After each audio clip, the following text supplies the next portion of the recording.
seems to be proceeding according to plan, ma'am.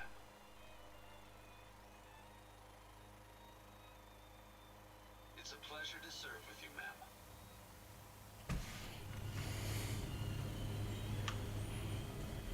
Monitoring the Commonwealth is proving to be quite rewarding. What a fascinating place.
This is how Detroit looks.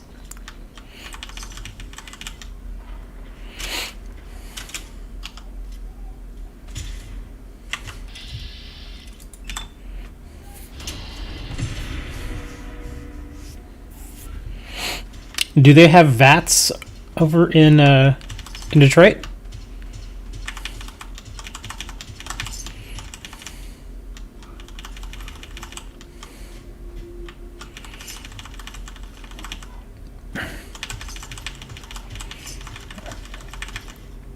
Yeah, I was just gonna head over to a settlement and build, but apparently these guys want to fight, so we'll fight. Oh, nice Gatling lasers.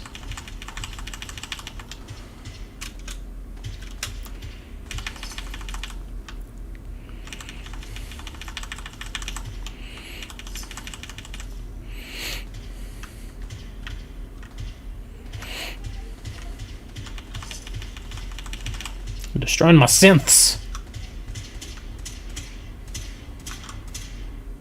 Okay, what's going on there? Do you see that? She's just standing there. Is she alive? Barely, but that's weird that she's just standing there.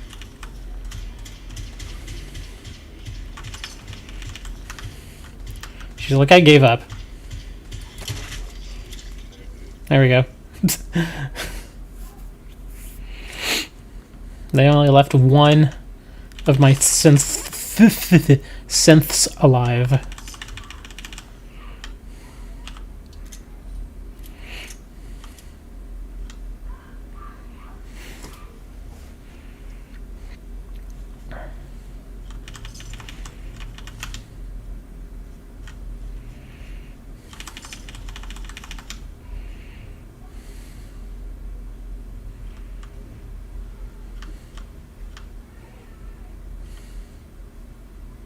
There's some power armor here.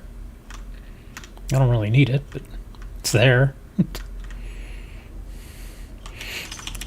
Yeah, do y'all have power armor over in Detroit?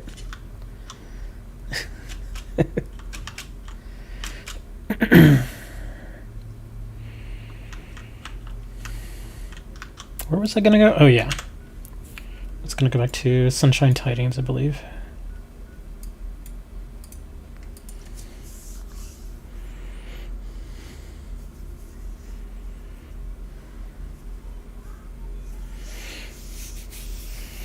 I think tomorrow I might start using the camera again. I think. I'll have to set it up again because I tore it all down for a little bit. Oh, who's shooting?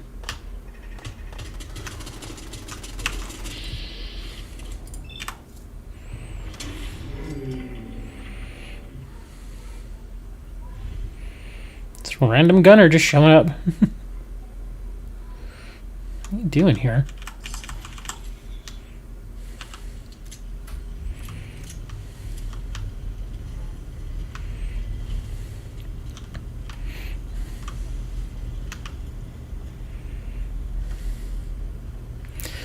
Yeah, I think some people that watch the stream, like back in the day when they used to watch the stream, like a year and a half ago when I was getting tons and tons of viewers, a lot of them really liked the fact that I used the camera.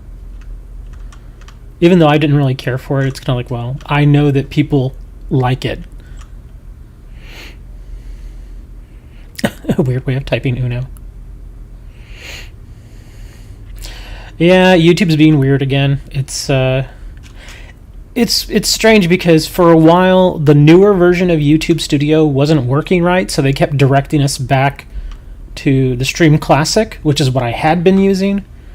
But now they're telling us to start using the YouTube Studio again, and they don't always match up. It's really weird.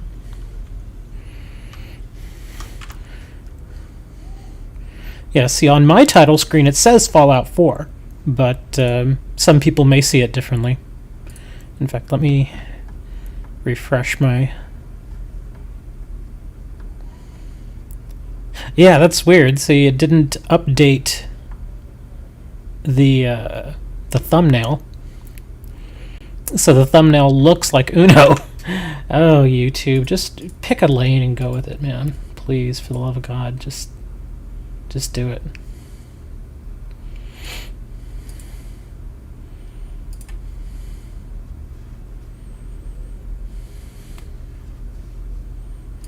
Let me see. What did it say on Twitter? I don't even think it shared it on Twitter, did it? What the heck, man? Why is it not sharing it on Twitter? Guess I'll have to manually share it. Let me... here. Yeah, see, on my end, it has the Fallout 4 thumbnail. So, yeah, something with YouTube is just being weird again. It's being dumb. And it's not letting me... Oh, here we go, share. Share on Twitter.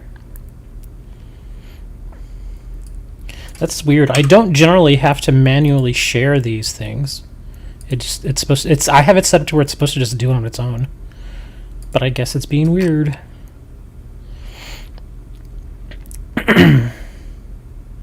Yeah, see, when I share it to Facebook, it has the Fallout 4 thumbnail. So yeah, it's freaking YouTube, I swear to God, man. Just do what you can, okay? But yeah, Simone, I was just saying that probably tomorrow I'll set my camera up again, because apparently people like to have a face when they're watching a stream, even though I don't really care too much for the camera myself. I may just use just my C922, which is just a Logitech. It's basically just like a webcam. because it's not like I'm going to be trying to run it at 1080 or anything. I'll just run it at like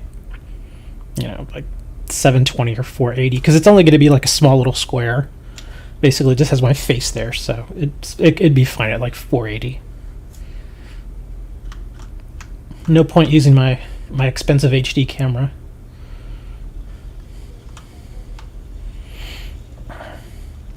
I'm a little disappointed. I was hoping that more people would have already shown up. I put on my recruitment beacon, but nobody's coming. And I had already built a bar and a trading station. But yeah, so far we only have 2 people. Well, Lucas showed up. That's nice.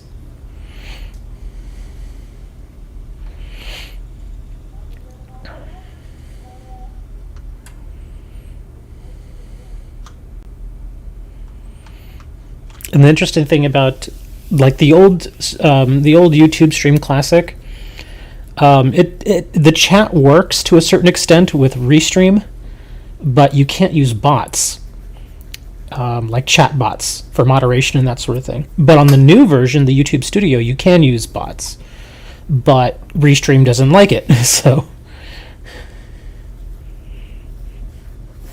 looks like a good amount of people showed up on the giveaway for Discord.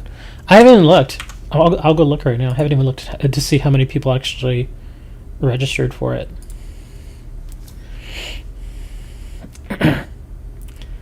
Let's see. I showed 10 people entered, which I guess is fine. I mean, I didn't expect there to be like hundreds and hundreds of people, but it's still better than nothing. Plus, it's only 2 days. I only set it up for 2 days. I think the next one I'll set up for like a week. Give people more time to share it and all that other stuff. You should make a sandwich. Okay, sure, Dre. Go make a sandwich, dude. I'm gonna go make a sandwich. Dre's like, I hope I win. I don't have Steam, but I hope I win. There was another game that I bought that I actually already owned before, but I'd never played, and I played it a little bit yesterday, and I don't know. I couldn't really get into it. I'm pretty sure there are other people out there who will like it, but I just couldn't get into it. Obviously, the one that I claimed for myself, I mean, I have to keep it because I claimed it. But I have another copy that we're going to be doing a giveaway in. The hamburger recipe spell card. Hamburger recipe. There is a card called Sandwich. Seriously, there is a Yu-Gi-Oh card called... It's a monster. It's a fusion monster of Sangan and Witch of the Black Forest, called Sandwich. You think I'm kidding? I'm not kidding. Here, we'll go. I'll share it in Discord. I'll put it in the main.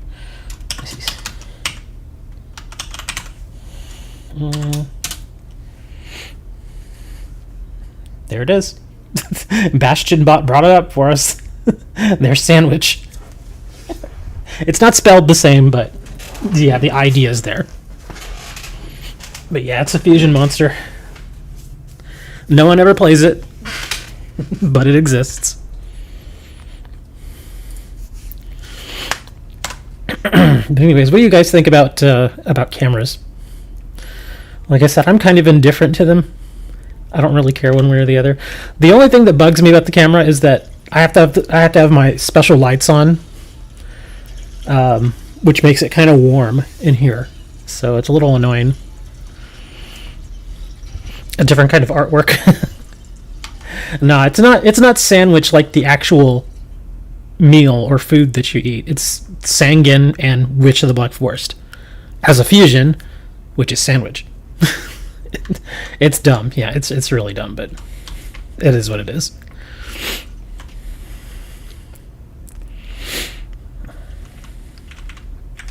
See, what was I gonna make? Oh yeah, water.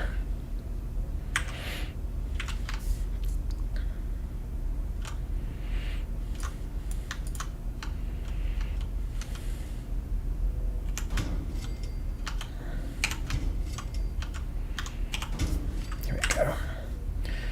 Put a little thing over there. Since y'all are Wick, I guess we can talk about racism. Here in the United States, Moni, you may not have any idea of what's going on here as far as, I mean, I'm sure you know about the Black Lives Matter thing, but because of the Black Lives Matter thing and because it has been going on now for like a good 3-4 weeks now, more and more calls for racially insensitive products are being made to change their names. And interestingly enough, a lot of them are actually doing it. Like there's this breakfast, it's like pancake syrup called Aunt Jemima. And it's essentially based kind of in a racist, that's how it was born of racism. So yeah, apparently they're going to retire it. They're going to retire the Aunt Jemima brand, which I think at this point, yeah, it's I kind of feel a little sad because it's one of those things that I grew up with, but at the same time I understand why they're doing it.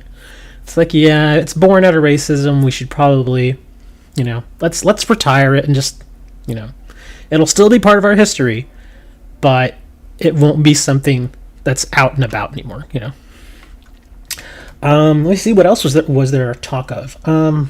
There's a lot of different products. Finally, sediment and build and stream. Oh, I build all the time. I build all the time. Let's see, what was I going to do? Oh yeah, I got to run. Actually, I could probably... Let's see, I could probably put this over here. But yeah, there's also the owners of the Eskimo pie. Again, in case Moni doesn't know what an Eskimo pie is, it's basically like an ice cream treat. In fact, it's been a long time since I've had an Eskimo pie. But again, it was born through apparently some racist means. In fact, I actually asked somebody, because this was something that I just found out about, that the people that are commonly referred to as Eskimos here in the United States, also known as the Inuit people, which oddly enough, Inuit actually means people. They are not fans of the word Eskimo. And although the name itself is derived from a French word that actually means people, something, I forget exactly what the definition was, but it had something to do with the way they made their shoes. It was like Eskimo or something like that. And then, of course, when you change it over to English, it means Eskimo. But a lot of people over the years have turned it into sort of a racial word. Like they'll use it as a means to hurt those people or to demean them or talk down to them. And so the people who make the Eskimo pie, they're not retiring the treat. They're just changing the name, though. And I'm like, that's kind of neat. And at first, like I said, I didn't know the racial undertones of it all, because obviously I'm in Texas. we don't get a lot of Inuit people down here. So I asked somebody to explain it to me, and they were like, yeah, this is what happened. And I was like, oh, okay. So that kind of makes sense. Inuit pie, I don't know. I don't know. I actually looked to see if maybe they had come up with another name already, but they haven't, as far as I can see. But there was a New York Times article about it, about how they're planning to change the name. And the thing is, with products like that, it's not easy to just change the name. You just figure, oh, we'll just slap a different name on it. Well, no. Because when you've had a product for 100 years, which the Eskimo pie has been around since 1922, that's almost 100 years, and people know the product by that name, it's not always easy just to change the name. Because you got to change your marketing, you got to change your packaging. Of course, now people are just going to think that the Eskimo pie just doesn't exist anymore, when technically it does, it's just being called something else. So that's going to be kind of interesting how they go about that. Again, I understand why they're doing it. There was a few more products. There was talk of the chef from Chef Boyardee. There was talk of changing him, of taking him off the packaging. There was also talk of the cream of wheat guy, which is like oatmeal. Again, another product they were going to take his face off of that. Also, there's a type of rice called Uncle Ben's, and they are thinking of packaging that whole thing and changing things on it too. So this is, I mean, it's, some people may look at that sort of thing and think, oh, that's kind of ridiculous. Well, no, not really, because it shows that some of the concerns of the black community is actually being taken seriously this time. For so long, it was just like, oh, just get over it. But, when you see that kind of stuff all the time, I understand how it can really kind of, it wears on you. It's like, God, can we just please, and again, I don't think it has anything to really do with one or two people being offended by it. I just think that, again, its roots are in racism. We probably shouldn't celebrate it, or sell it to each other. Kind of like, in fact, I had a little conversation with somebody earlier tonight. Apparently here in Texas, there was a plane that flew over a race car track, and they flew the Confederate flag. And this guy who I know, who's also here in Texas, he was like, yeah, because it's about heritage. And then somebody else had already commented on his post, and they were like, I don't think it's about heritage, bro. And then I wrote and I said, it is kind of interesting that in Germany, they have rules and laws about having Nazi paraphernalia and that sort of thing. And I'm thinking, I know it's against freedom of speech. People always use that. But there comes a point where it's like, okay, is it freedom of speech, or is it, I mean, because, again, you think about the Confederacy, and I know one of you is in Germany, another of you is in the Netherlands. But, yeah, our Civil War, it was all about racism. A lot of people that have defended the Confederacy say it's about states' rights. Okay, yeah, technically it was about states' rights, but what was the one state right that those Confederate states wanted to keep? Slavery. So there you go. It leads down the same path. So yeah, I don't see the point of holding on to, or I mean, because when you put up a statue of somebody, it's generally to honor them. You put up a statue of somebody, and it's like, oh, okay, they did something good for the world.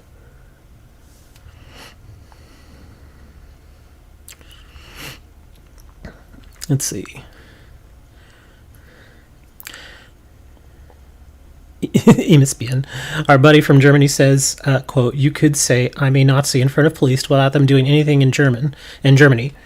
But if you have a swastika on you with you, you're done. Yeah. I don't know if we would take it that far here in the States, but it feels sometimes like maybe at this point in our existence that maybe we should. Because again, there's nothing to be proud of when it comes to the Civil War and the Confederacy. I don't understand. It's Southern pride. And I'm like, dude, I'm in South Texas. I'm not proud of that shit. You don't see me wearing a Confederate shirt or waving a Confederate flag. Hell, man, my roots are from Spain. And I don't go around celebrating the Spanish conquistadors who came to North and Central America and brought slaves themselves and then enslaved the Native Americans that were here. I don't celebrate that crap. It's part of my ancestry, but, obviously there's nothing I can do about that. But at the very least, I can say, I'm just not going to be like them.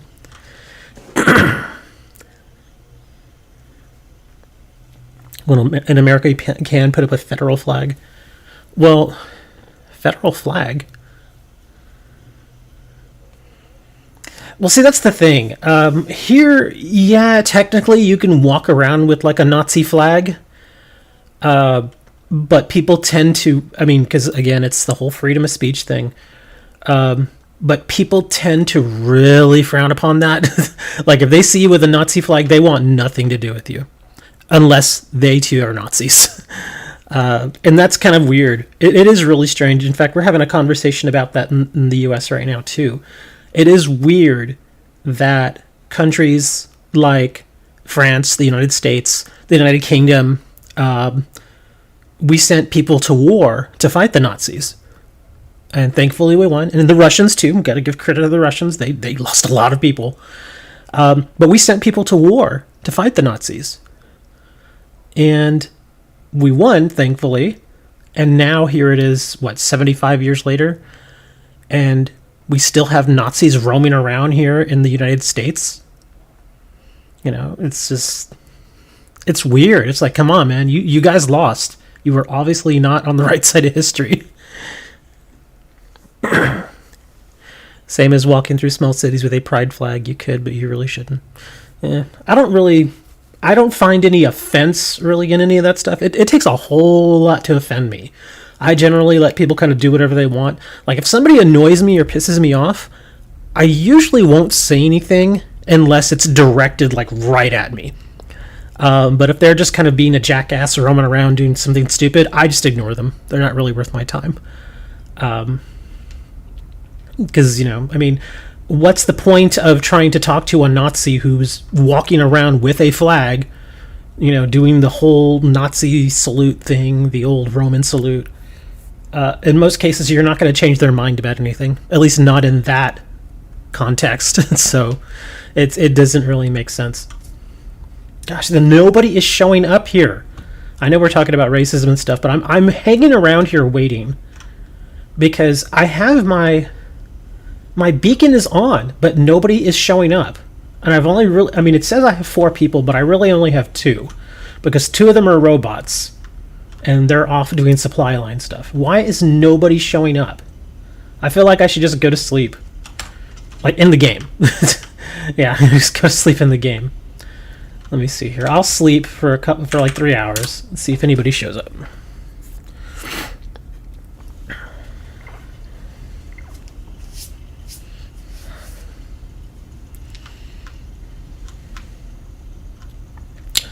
But yeah, I just I don't see the point in celebrating. Like one big thing that they like to do is they like to celebrate Confederate generals that fought in the Civil War and that led the armies and whatnot. The most famous one is probably Robert E. Lee. And I will give Robert E. Lee credit in the sense that he actually was a very good general. He actually won a lot of battles. He really did. History is very clear on that he was a very good tactician and he won a lot of battles.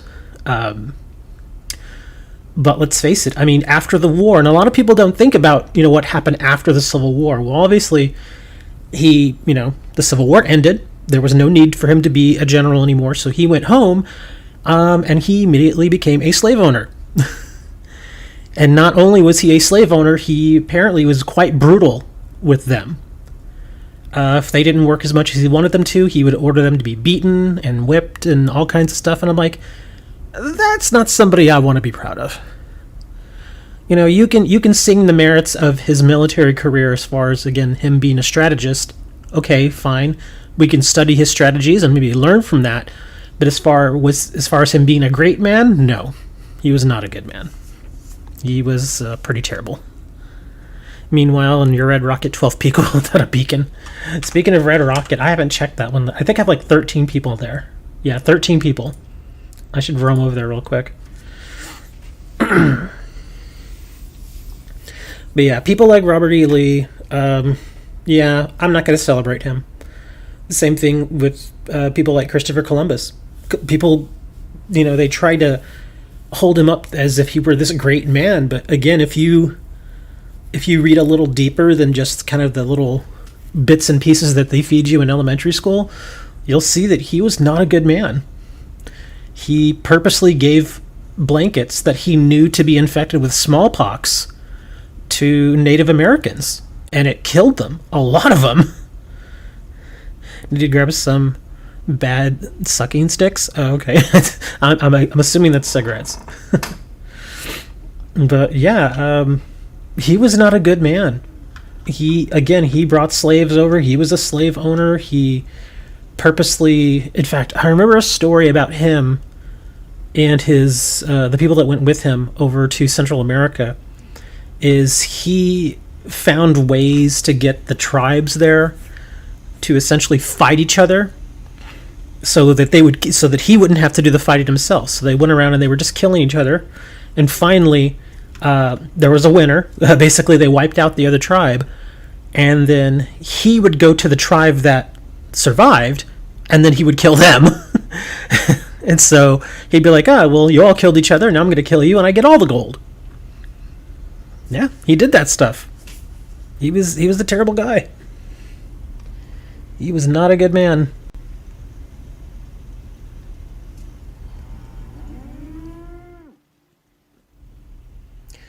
Hold on, I gotta check something here.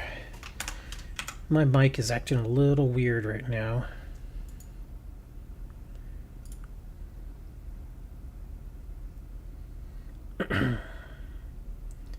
Yeah, my microphone should not be up this high.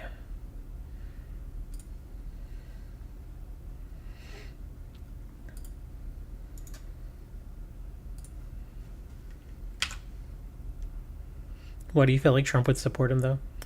Because Trump's a jackass.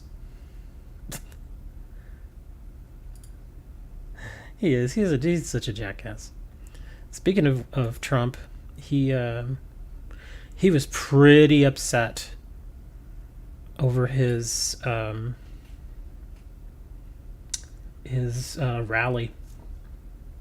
The Zoomers actually did some really good work, because to sign up for his rally in Tulsa, all you had to do was register a phone number, and they would give you 2 tickets. And so, no joke, Generation Z here in the U.S. and also in, of all places, South Korea, they started signing up, getting all the tickets. And so that's when they started seeing all these people requesting tickets. The Trump campaign was like, "Yeah, we've had 1 million people request tickets." And then when the whole event went off yesterday, there was only... I'm adjusting my volume. Give me a minute. There we go. Okay, I think that should be a little better. Okay, good. Yeah, my microphone was being weird. Anyway, so all those Zoomers, they went and requested tickets, and of course they had no intention of going. So the Trump campaign was saying, "Yeah, we've had 1 million people request tickets," and then when the event happened, only 6,200 people showed up, and it looked so bad. It was weird because, of course, when they're broadcasting it, they zoom in on the president and they fill out the back and everything, so it looks like there's a lot of people. But of course, plenty of press that were there. They got wide shots, and no joke, it was an arena made for 19,000 people, and that place was like 2/3 empty. It was horrible. But he still had his rally, and But yeah, afterwards, apparently, some insiders were saying that he was pissed. He was like, "What is this? Where are the people?" And they were like, "Sorry, nobody showed up." He's all, "Where are the protesters?" Only one protester showed up, and she got arrested before the event even started. And the weird thing is that she wasn't even doing anything. She was just there. And she had on a shirt that said, "I can't breathe" on it. And so they said, and she had tickets. She actually had tickets. And they still arrested her. And they didn't give a reason as to why they were arresting her. They said simply that she was trespassing. And she's like, "How am I trespassing when I have tickets?" And they still arrested her. But yeah, that was the lone protester. And only 6,200 people showed up. And almost none of them were wearing masks. So that was funny. He said some really, really stupid things yesterday. And you could even tell that people were getting bored with him. There are many, many Seems to be growing shots of while he's speaking, the people there are yawning and just kind of looking at their phones and looking at their watches. And because you know how he is. I mean, if you've watched any of his rallies in the past, you know he just kind of goes off on tangents and just talks and talks and talks. He doesn't really make any points. He just kind of complains about things, like me. but yeah, it was pretty. It was actually. I almost feel bad for him, but I'm like, nah, screw that, dude.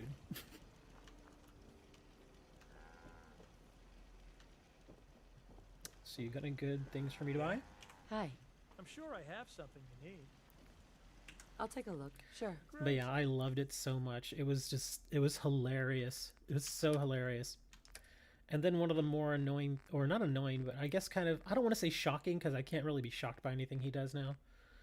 But he claims, and again, he said this live there in front of a ton of people, well, 6,200 people and the press, that he was getting concerned because the amount of positive human malware tests or human malware cases that we were getting here was going up dramatically.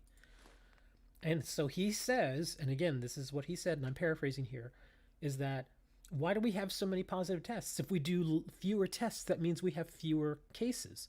And so he claims he purposely told his administration to slow down the testing. And everybody was like, and even when he said that in his, right there live, when he said it, I guess he was expecting a cheer or something, but people were kind of like, what? Did he just say that? And you could see people in the back, they're like looking at each other like, did he really say he was slowing down testing on purpose? And yep, that's exactly what he said. So yeah, he openly admitted that he purposely slowed down testing so that the numbers wouldn't look so bad. It's I mean, you can't make this stuff up. Not only that, but again, there was that whole thing about him having trouble drinking his water. I don't know if you all saw that clip, but there's a clip of him that was taken about a week ago. And a lot of people actually figured maybe there was something wrong with his shoulder because he does golf a lot. And so when he was trying to lift the glass up to drink it, he couldn't lift his arm up, so he had to get his other hand to help him drink the water.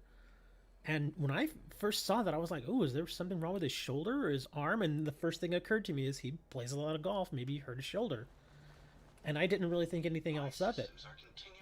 Well, he apparently was really offended at the fact that a lot of people focused on that.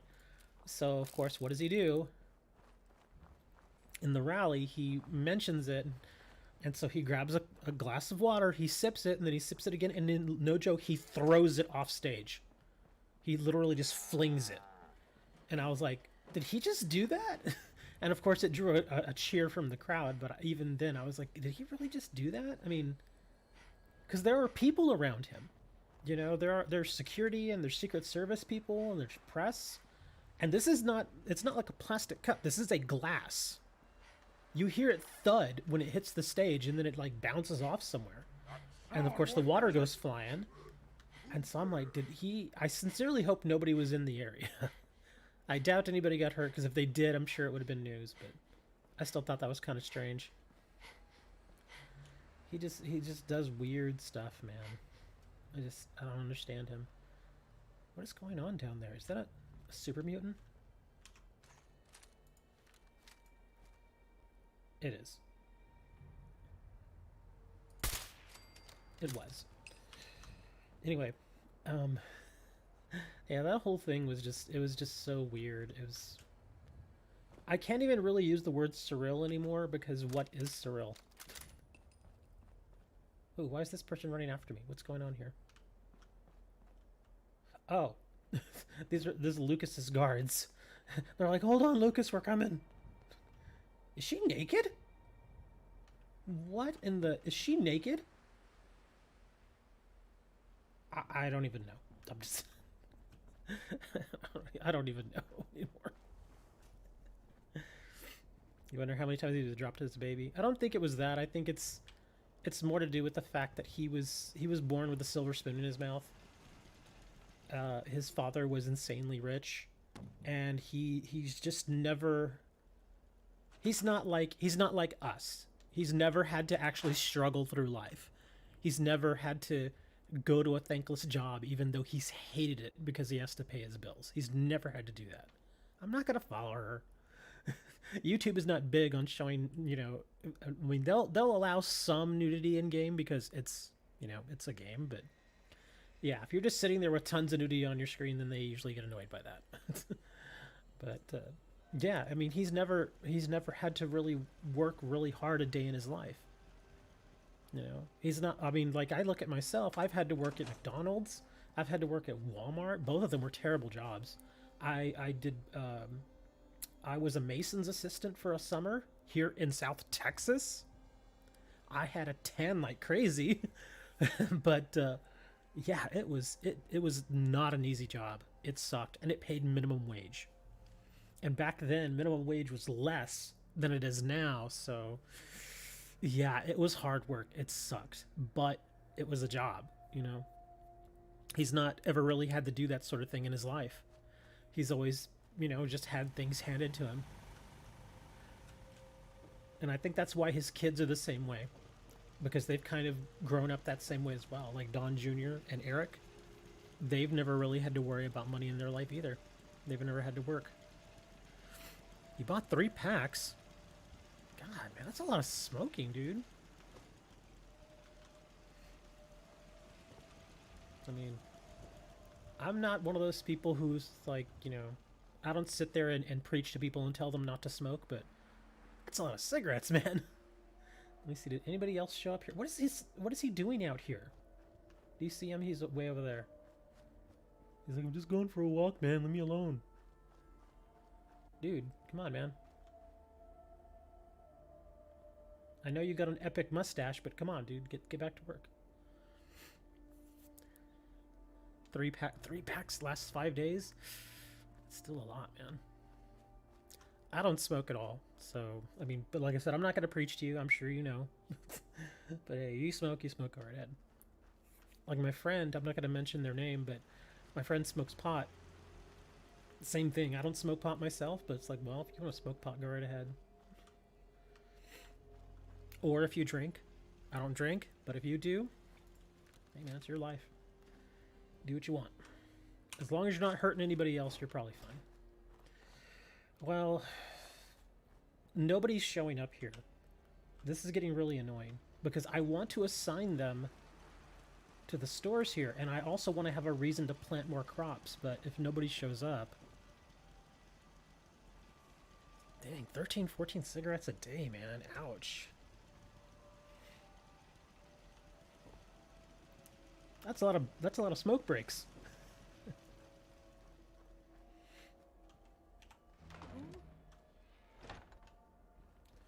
And apparently, hold on, what's going on? Made it. This time. What were you shooting at? What is it? Oh, it was a random raider. Okay.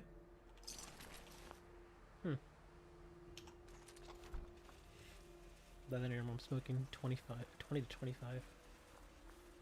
I knew a guy that I used to work with a long time ago. He was 2 packs a day. Ew, 2 packs a day. I mean, that's rough, man. Last I heard, he actually died. He was like in his late 40s, and he got COPD real bad. Ended up dying. But yeah, I mean, you can't smoke 2 packs a day and not expect to have some very negative health effects.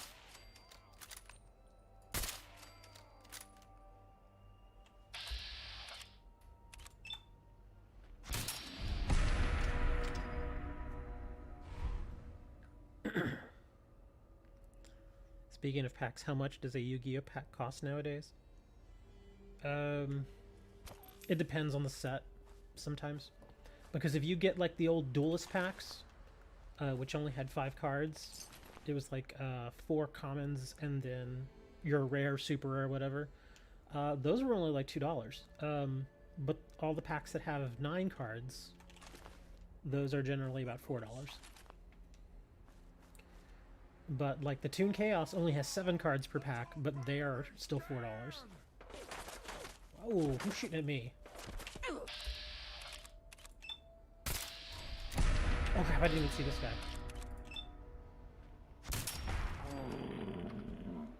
Oh, he left his arm there.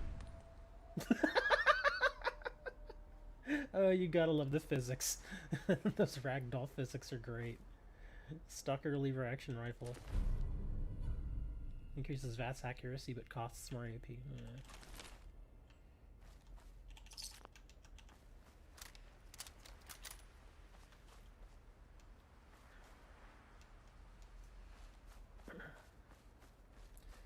Well, I think I probably just need to give this settlement more time.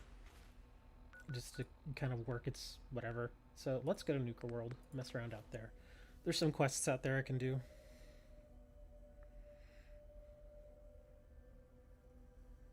Smoked 100 packs? I don't think anybody could smoke 100 packs in a day. I'm sure people have tried. But you're well, no, Moni, not in certain sets you are, in certain others you're not. That's the whole guaranteed super rare or ultra rare in a pack. That's relatively, well, all things considered, it's still kind of new. Like the first 10 years of Yu-Gi-Oh, you were not guaranteed a foil card in a pack. You were just guaranteed at least a rare. That was it. But lately, yeah, more and more sets have been guaranteeing a foil card. Like that last opening that I did. What was it for Ignition Assault? Every pack had a foil card. But there were other packs, like pretty much like Legend of Blue Eyes, Metal Raiders, Spell Ruler, Pharaonic Guardian, all the older stuff. Those are not guaranteed to have foil cards. In fact, the way it used to be was if you bought a box, like I think it was, you'd be guaranteed, or generally just from the numbers, you were guaranteed to get about 6 to 7 foil cards out of the entire box. So yeah, you could basically go, you know, like 3 or 4 packs and get like 1 foil card. But with some sets it's different. But other sets, they give you all foil cards. Like what is it, Hidden Summoners? Or hidden, like all the hidden versions, like Hidden Summoners, Hidden Assault, I think one's called. Those you get, it's only 5 cards per pack, but they're all foils. You have the original Yu-Gi first edition Slifer Steel Case deck. Steel Case? Not really sure what that means. Not opened. Might be worth some money. I have the I have a first edition Yu-Gi-Oh starter deck Evolution, the Evolution deck, which was only the second starter deck for Yu-Gi. I think it came out in like 03 or so, and I have that still sealed, unopened in the box. And I think those go for like 50 bucks or so. They still have some value, not a ton of value, but some. It's one of those that I'm just gonna hold on to forever. Maybe when I'm like 80, I'll sell it.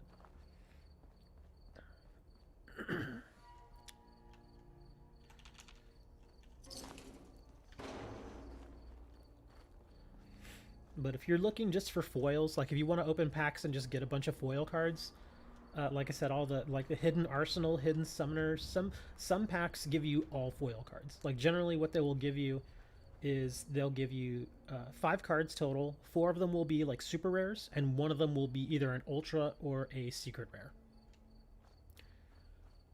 The only thing is, just because they're foils doesn't necessarily mean they're worth a lot of money. Because, I mean, you can just go to TCG Player and see there are some secret rares you can get on there for like a dime.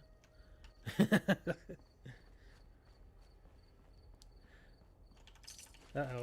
It looks like Twitch doesn't like your link. If you want, join us in Discord, and you can share your link there. Yeah, some of the other people I'm talking to are also on our Discord channel.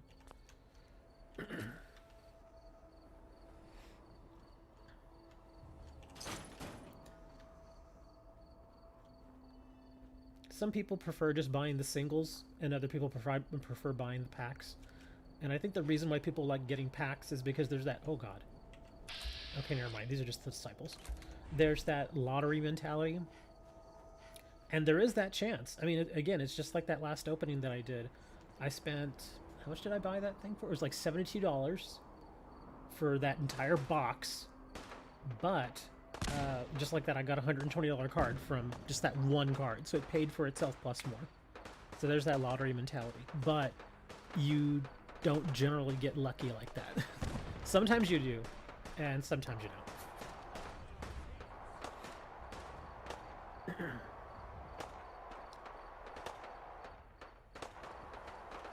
The extravagance is going to be hard to pull, but if you do get some, open the first editions, because at least that way you'll have like an off chance of getting collector's rare, the prismatics. Again, it's very, very unlikely that you'll get one, but you never know, man. Like I said, I think it's like 1 in every 4 boxes on average, so you're talking 1 in it's like 1 every 96 packs, something like that. So you could get lucky. Because really, that's all it comes down to. You could literally open 4 boxes and still not get one. But then, you know, the little 10-year-old who's like, Ma, can I buy this pack? He gets the 1 pack sitting on the shelf at Walmart, and boom. Collector's rare pot of extravagance.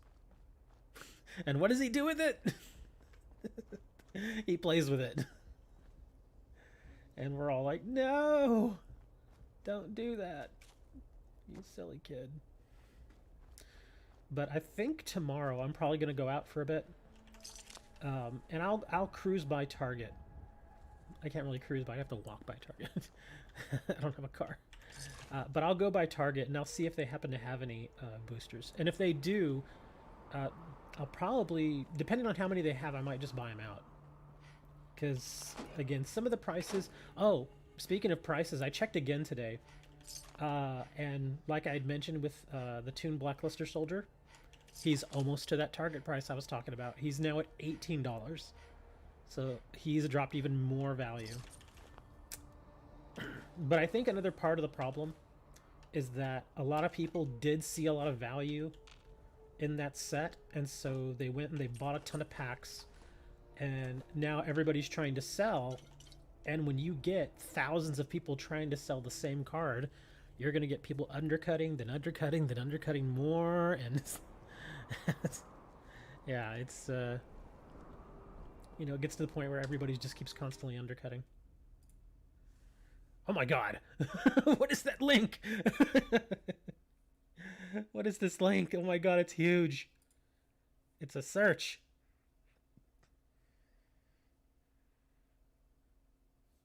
Oh, weird. If it's the one that I'm seeing here... Oh, I see what you're saying. Okay, so you have one of the 10s. Okay. You have a Slifer 10. Okay, that's cool. But yeah, there's these other ones that I'm seeing here that look different. But yeah, I don't... Wait a minute, hold on. That's a custom-made Slifer 10. Because I'm thinking now, I was like, was there a Slifer 10? I don't remember there being a Slifer 10. But yeah, this one says custom made. So yeah, that's not Konami made. Egyptian card, yeah. I know, because some of the old tins had like the red, the blue, and the yellow colors to them. And some people would just kind of make the tins. But they weren't official Konami tins.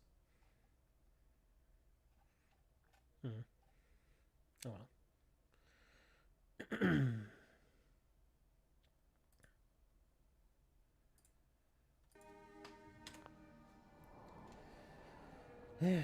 But yeah, I'm thinking about doing the... Because I think if I get even... If I buy, like, say, 20 packs, that's going to cost almost $100. Which is just about as much as a box, anyway. So... Let's see how that works out. Hopefully I'll get lucky and I'll get... if I get a collector's rare, then I absolutely have to sell that. I can't hold on to it, because there's just so many of them out there right now, and people are... Like I said, they're all trying to undercut each other right now. So I think if I get a buyer, I'll immediately sell it. Depending on which one I get, really.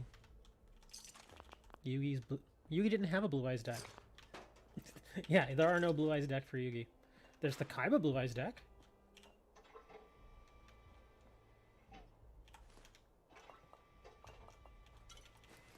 I'm just gathering stuff at this point since Wasn't I gonna do a quest or something? Oh yeah, I could go talk to the... Hold on. Let me try one more time to get this pie. Nope, no pie. Yugi never had a Blue Eyes deck. No. I will say this, though. You might be misremembering because Blue Eyes White Dragon, that's Kaiba's card. So maybe it was a Kaiba starter deck that had Blue Eyes. I mean, the Yu-Gi-Oh has been around a while now. It's been 20 years plus, so, you know, it is possible you may be misremembering. But as far as I know, Yugi's never had Blue Eyes in his deck. Ever. At least not in any officially released deck that I know of. But you are in Germany, so it's possible. I mean, that they had something that was just for the European market? I don't know.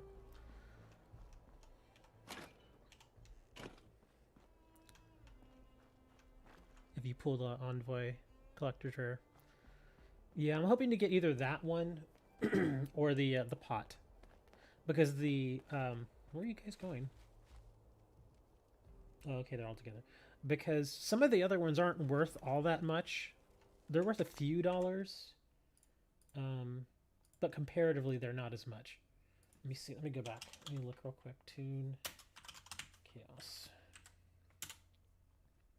Yeah, because the boxes for Toon Chaos have actually gone up just a little bit. They were hovering about 110. Now they're 112. So they went up a little bit. And let me check the values here again real quick. Yeah, Blackluster Envoy is 220. Stardust Dragon 172. Pot of Extravagance is 212. Emperor Dragon 175. Frame Gear Gamma 137. Toon Blackluster is 190. Immortal Phoenix Gearfried 135. Pot of Desires 140. Chaos Space 130. Chaos Creator 95. Toon Page Flip 85. Chaos Valkyria 93. Toon Bookmark 80. Toon Harpy Lady 82. And Chaos Daedalus is $60. So yeah, the pricing has really come down for a lot of these. Like I know for certain, I remember the Harpy Lady just before release was trending about 112. Now it's 82. So it's, yeah. A lot of them have come down a bit. Oh wow, the Toon Blackluster just from this afternoon went back up. Yeah, because I checked earlier today and it was like right at about $18, and now it's showing listings at $19.21. So I guess it sold a few more, which is possible. I mean, these cards are flying off the shelves right now. Pot of Extravagance went back up just a little bit. It was at 43 earlier, now it's at 45. Immortal Phoenix Gearfried is still dropping. Yeah, he was at, what, 46, and now he's at 23. Yeah, he's not doing too good.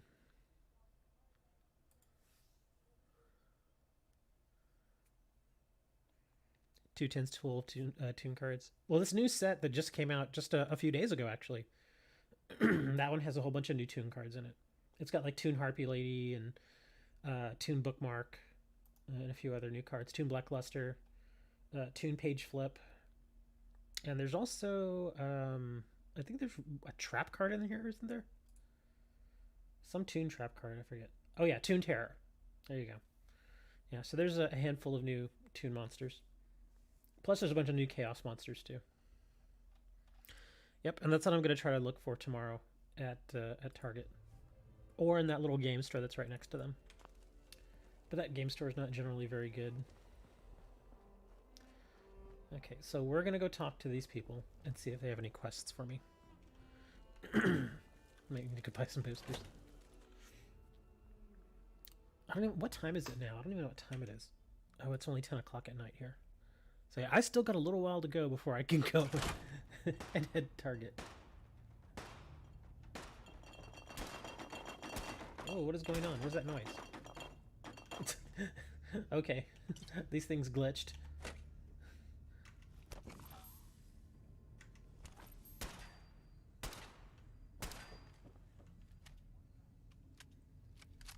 Okay, what's her name? said that I had to go come talk to her if I wanted a mission. And everyone cheers even more, and I was so pumped up. This? I No. didn't even That's feel it. Les. It was all like, yeah, let's hear it for Red Eye. Okay. It was pretty great. Where'd they go? Should have been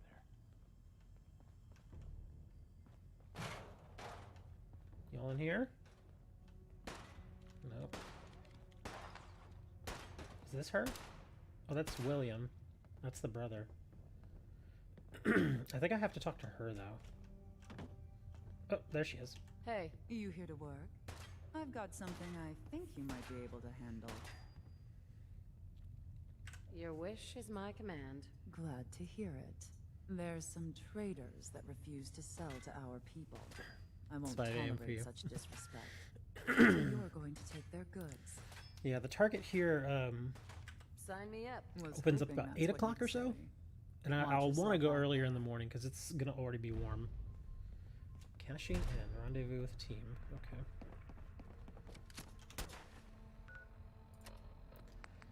Yeah, I don't want to be out when it's like 1, 2 o'clock in the afternoon when the sun is just blazing hot. Go in the morning when it's still like 80 degrees.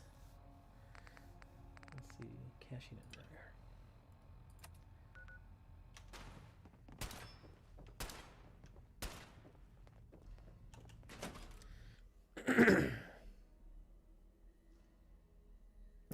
No, I will not take $50 for a lightning storm.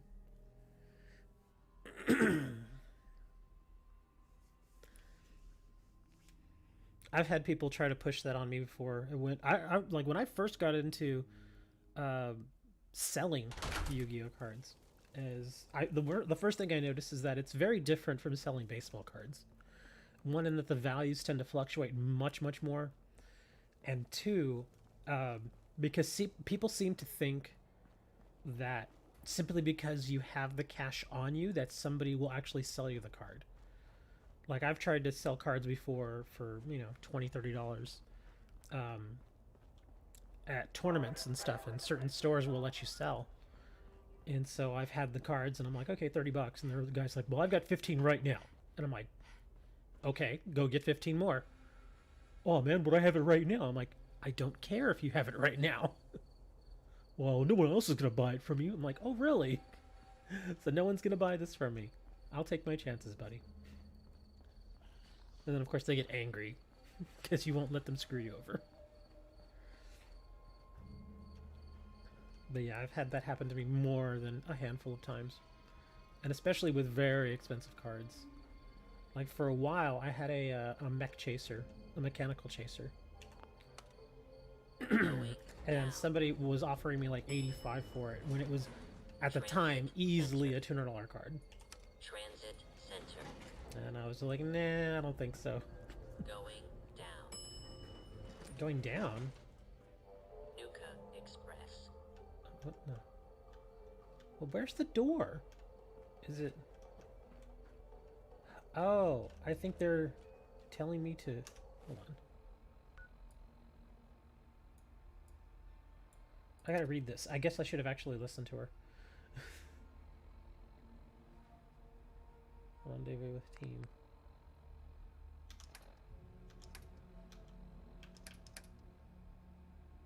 Okay, usually it gives me some data down here, but it's not. Yeah, see, it'll give me additional data, but it's not doing that. Well, I guess we're gonna find out, because I may actually already betray this woman. Please stand clear of the doors. Por favor, manténgase alejado de las puertas. Okay, apparently that's the wrong way too. We are now arriving at the station. Please be sure to collect any children and personal belongings before exiting to Nuka Express. Reopening of our World of Oh Refreshment no, it's ride. telling me to go up, Now okay. featuring delicious Nuka-Cola Quantum.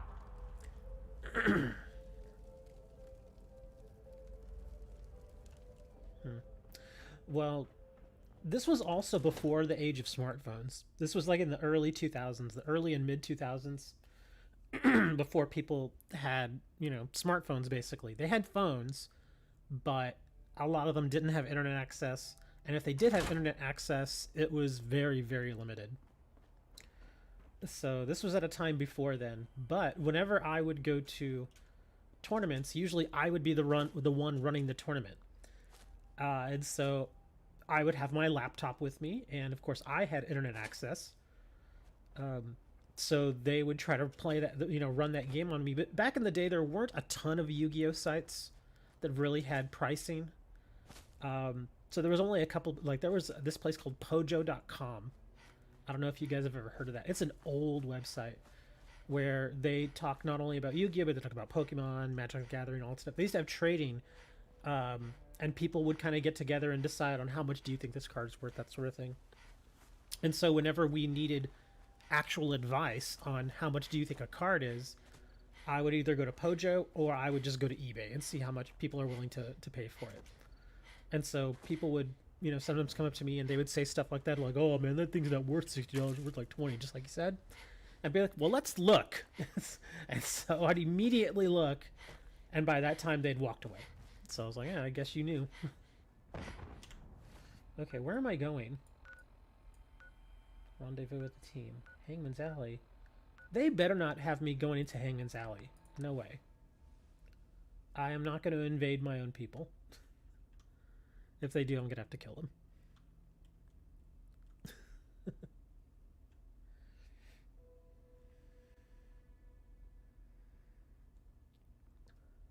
You can PayPal me 120 for Lightning Storm, and I'll send it to you. Priority mail. Delivery confirmation.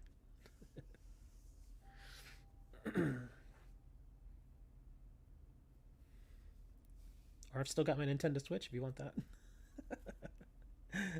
Tree Fitty. Tree Fitty, man. Okay, yeah, I think they are going to have me invade my own people. Well, who are they? They're fighting somebody. Hold on. Oh, I think they're fighting regular raiders. Yeah, it looks like they are. Oh, wait, no, these are traders. Oh, no, this is a raider. Okay. Yeah, I don't feel so bad now. Like, I'll just kill these guys. Who cares? Take all their stuff.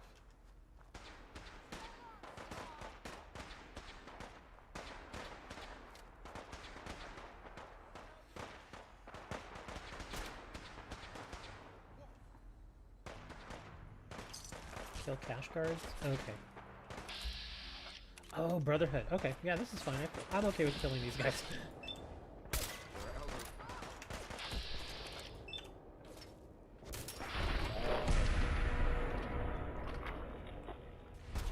Oh, man. I put all my cards in penny sleeves. Even cards that may not necessarily warrant a penny sleeve, I still put them in penny sleeves.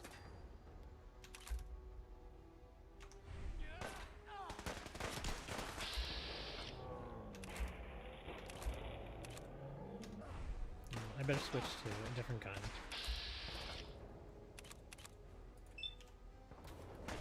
Ooh, wow, I missed.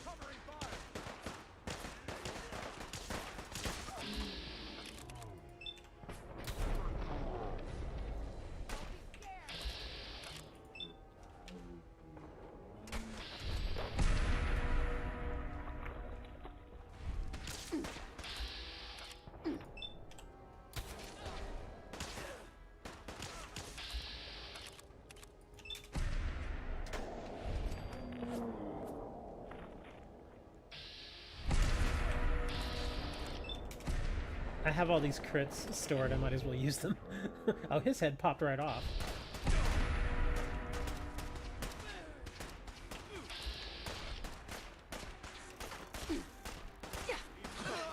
Oh.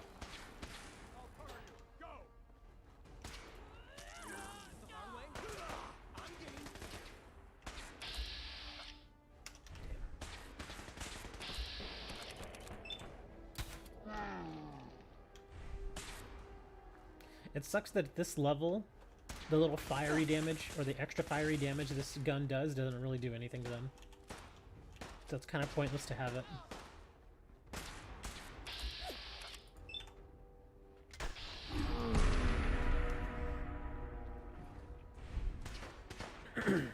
Oh god, there was a freaking bug just went by.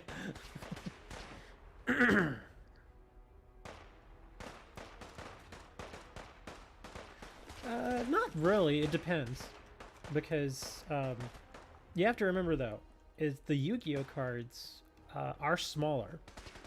So what people will do is a lot of those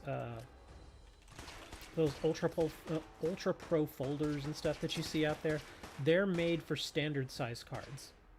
Ooh, Resolute Combat Rifle. They're made for standard size cards, and so what you do is you take a Yu-Gi-Oh card which is smaller, you stick it in a proper Yu-Gi-Oh sleeve, and then you can put it into the regular Ultra Pro, so it fits in there a little snugly. Because if you don't use the sleeve around it, then it's a little loose and it bounces around and it can damage the card. So that's why people will do that. Okay, good. We didn't... Ah! I thought you were dead.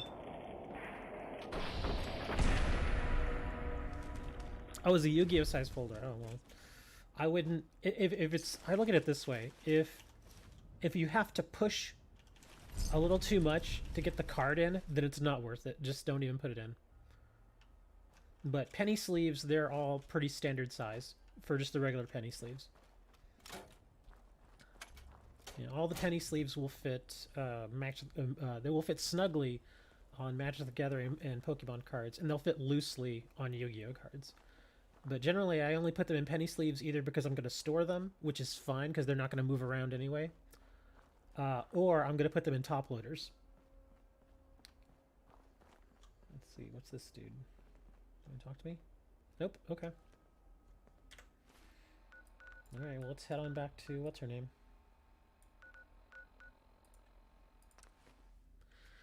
It's like €3. Well, I've got a few more cards that are worth a little bit more than €3. I've got some that are worth in the several $100 range. And depending on where the market goes at this point, at least a couple of these cards that I have right now may even crack the $1,000 mark, which is why I kind of want to sell them, but I don't. Because I have a feeling that I'm going to sell it, and then like a year later, I'm going to look back, and the card value will have gone up by like 50%. And that's what I'm afraid. I'm like, oh, I missed all that money.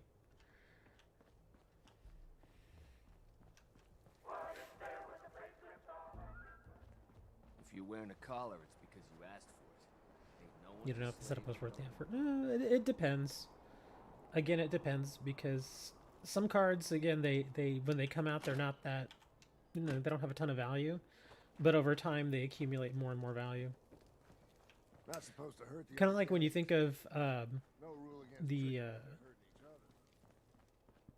other. the early Magic the back Gathering to the cards, scene like from of 93, 94, 95, Alpha, Betas, Revised, and Unlimiteds. There are a lot of cards in those sets that even just a few years ago didn't have a ton of value. They were worth about $1 or so. But because they are from those very, very early sets, and if you have them and they're still in good condition, eventually they're going to be worth some money. I don't know exactly when, but they may be. Coulter kept the peace between the gangs. But you have to ask yourself, is that a tradition worth keeping? What can I say? I'm good at what I do. Suppose I need to give you tougher jobs going forward. There you are. Over, boss. Caps are Making all trouble? yours.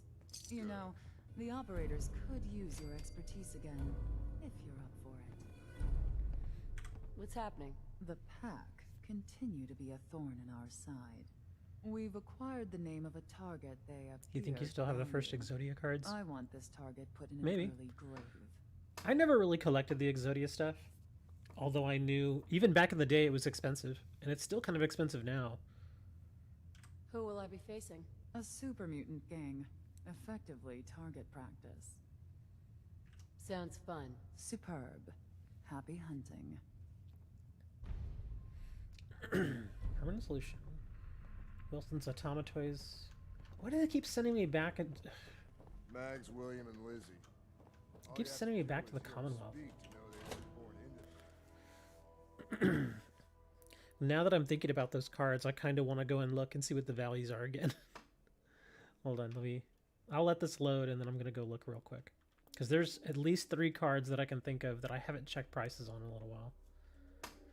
Not my most expensive stuff, but we'll see how much the value has gone up. Bunch of amateurs playing dress up. Okay, see, first things first.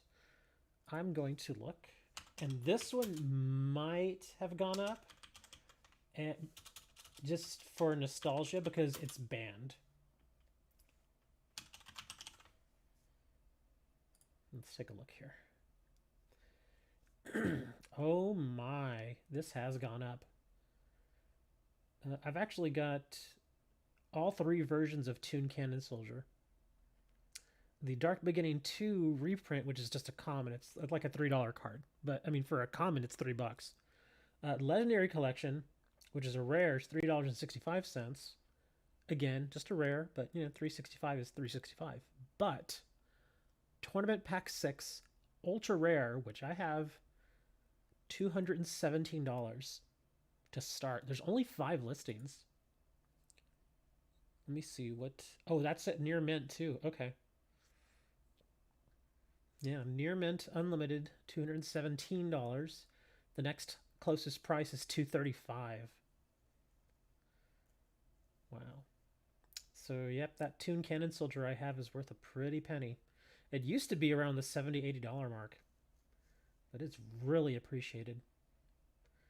Kind of makes me think now, do I want to sell it?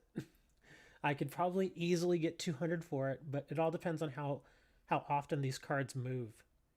I don't know if they sell very often, but I think, again, because Toon Chaos just came out, some people may be willing to fork over the money for them now. So yeah, $217 for a Toon Cannon Soldier. Let me check this other one. Oops. Should spell that right.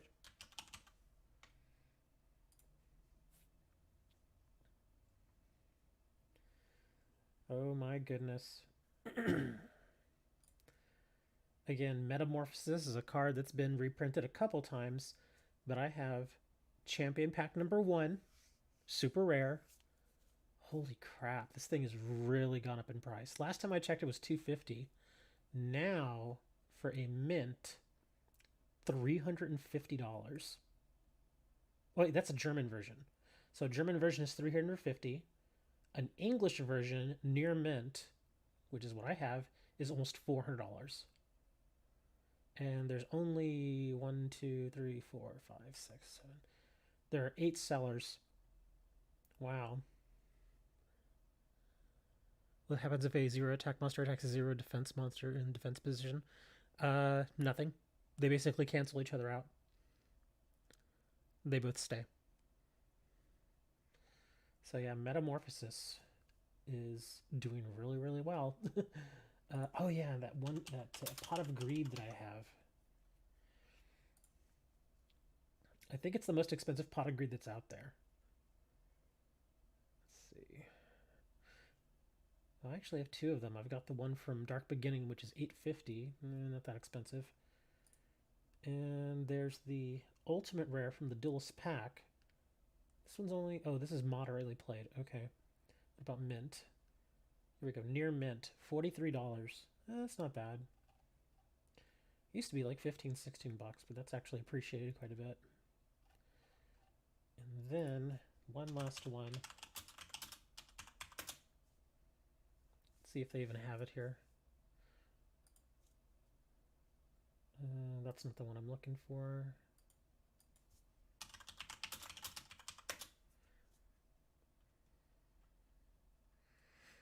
The 0 attack trigger effects that requires being damaged.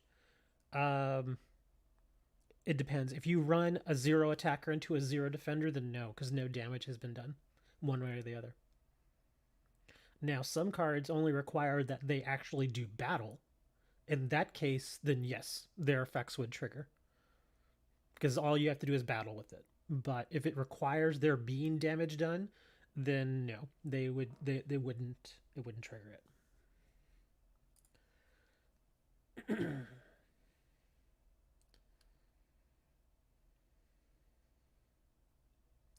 I'm a little upset that this one particular copy of Slifer the Sky Dragon really hasn't gone up in value that much. And I know there are not very many of these. Again, I think it's because Slifer's just been printed into oblivion. It's probably why. Because I have this one here. It's the Yu-Gi-Oh! The Movie Manga promo. That's actually what it's called. Oh, let's see. Damage, just $16. How much is for a mint? Mine's minty. Let's see. Oh, man, these are all damaged. Heavily played, damage, moderately played. I don't even think they have a mint here. Oh, they do have a mint. Okay. Mint, for a mint version of this card, or a mint quality, I should say, $55 for one, and then another guy has his for 120. I think 120 is too much, but that 55 sounds about right. So that's pretty good. Yeah, that's neat. Okay, enough of that. Back to this game now. Okay, so where are we going? Killsoup and Warlord and Wilson's Atomic Toys Factory. Oh.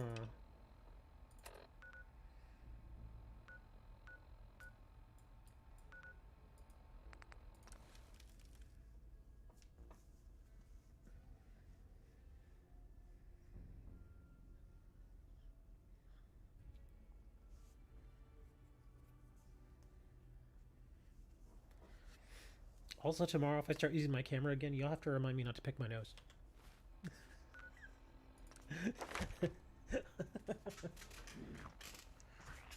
I had to do it a few times for the heck of it, just to see what y'all say. Be like, dude, he's picking his nose. And then I'm going to look right into the camera and just go, you know, digging for gold. And then my two female viewers are going to be like, ew. And the rest of y'all are going to be like, ha! And then I'm going to be like, anyway. Let's see. I don't really need more caps. I'm good on caps. Damage resistance. Maximum health.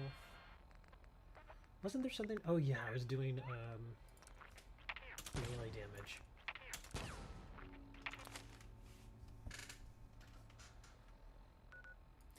And then the Atomic Toys Factory. Let me check. Let me see. Have they finally gotten more settlers? Nope. Still the same number of settlers. Nobody wants to go there. Vault 88's good. Murkwater's good. Alright, to the factory we go.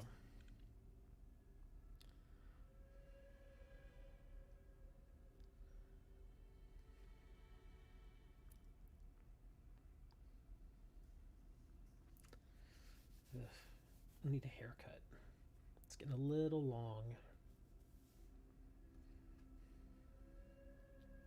And by a little long, it's like 2 millimeters instead of 1 millimeter. Again, it's Texas, man. It's just so damn hot down here. Gotta keep the hair short. Who's there? Crap. Of course, it plugs me right in the spot where the gunners can see me. Let's see. How many we got here? One.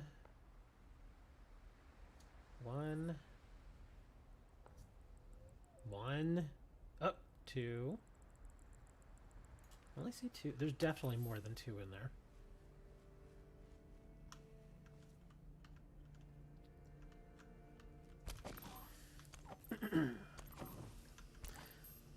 To kind of go back to your question about zero attack triggering effects and whatnot, like I had mentioned earlier, if a monster just battles and that's all their effect requires, then it will work. One of the most notable archetypes that does that is Gladiator Beasts. They don't, in most cases, all they have to do is battle. They don't generally have to do damage to get their effects to go off. But as long as they battle, they get their effect at the end of the battle, or I'm sorry, at the end of the battle phase. Oh, okay. I pissed off the rest of them now.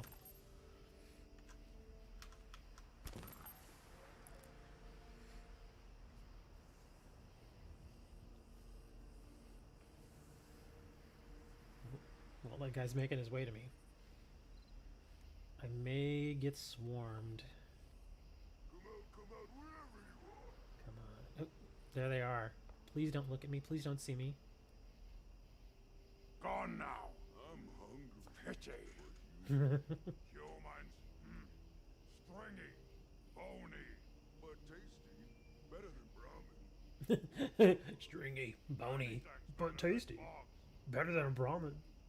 Ah, you're right, brother. I don't want to know how he knows that we taste better than Brahmin. Someone there? Oh, the gunners might trigger them. Oh, yes, that would actually be good. Yeah, sure. Let's let the gunners... Okay, good, they are. They're attacking the gunners.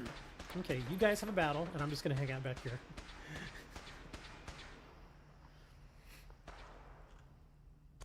Oh, crap. Hell, yo! Ooh. Whoa, hey, whoa, whoa, what's going on there? Apparently I was able to just nail this car.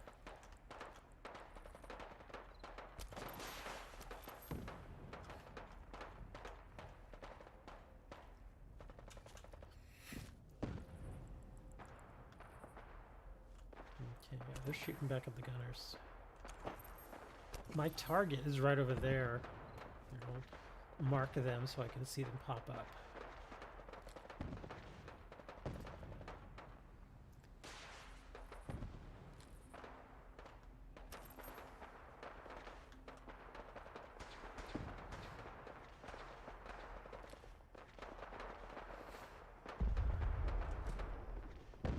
Oh god. They're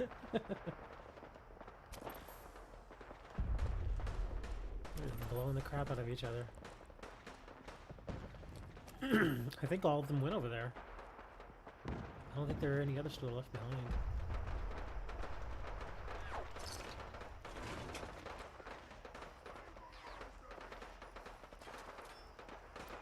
Anybody want to giddy up, Buttercup?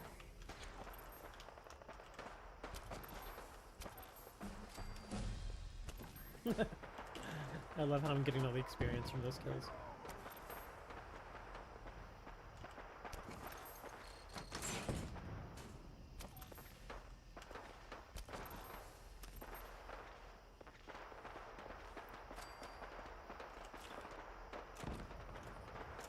Yeah, I don't think all those super mutants can take out all those gunners. There's a lot of gunners over there. Let's see.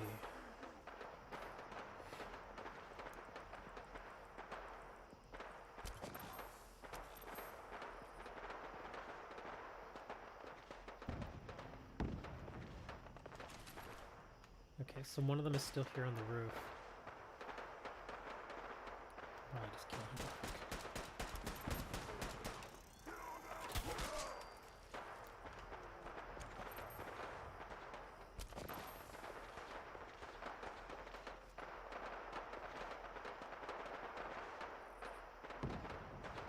Yep, they're all over there now.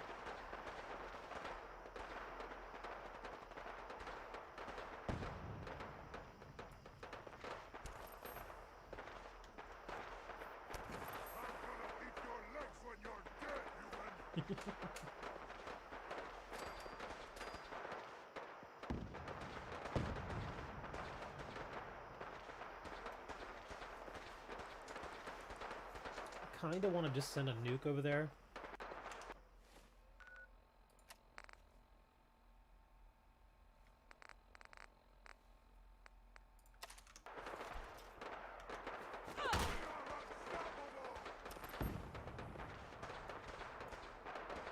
I'm a pretty bad shot with this thing though. Let's send it over. Yeah, that was a bad shot. I need to angle it up just a little bit higher.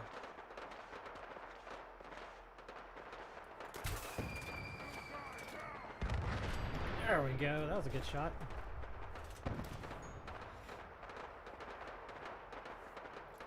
But now I think I've pissed off the rest of the gunners.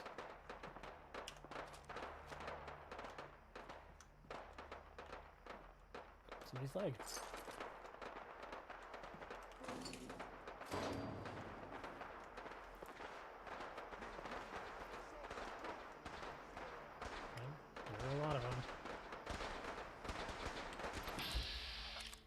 this is the guy I need to kill. Oh, maybe not.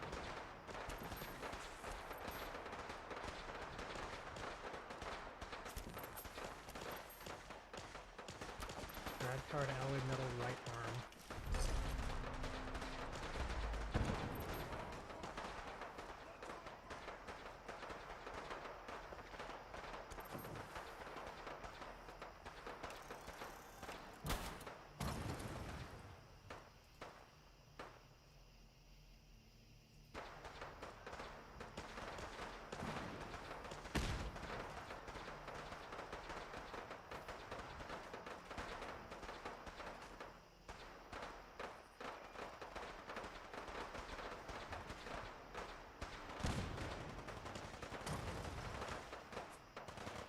That dude's pretty tough. He's still not dead.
That was an interesting battle.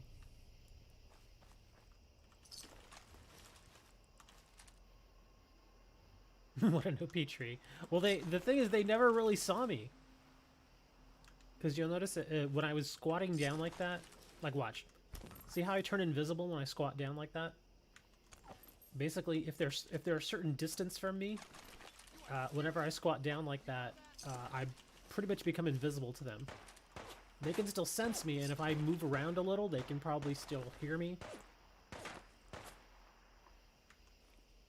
See, look, if I move around even when I'm squatting, see? And then if I stop, it turns me invisible again. And notice how it says danger up there? If I can move behind some of these places like this tree, now it says caution. Basically means that they've lost me. They still know I'm out here, but they've lost me. So as long as I can keep it on caution, they're still kind of just firing aimlessly. So they might hit me, but they probably won't.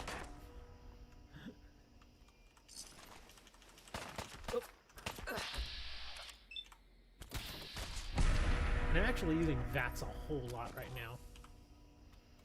I almost never use VATS this often. But I'm just like, I'm just going to use VATS. I mean, I have all these points in the various abilities for VATS at this point, so I was like, why not? Might as well use it.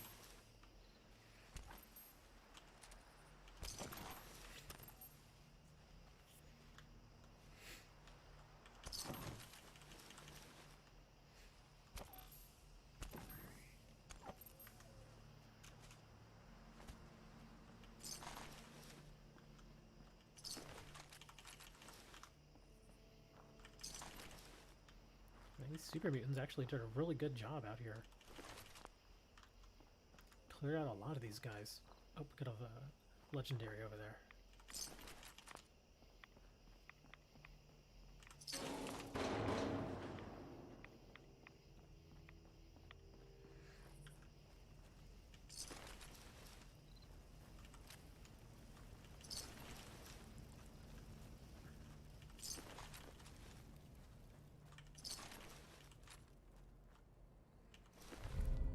Sentinel synth chest piece. Reduces damage while standing and not moving.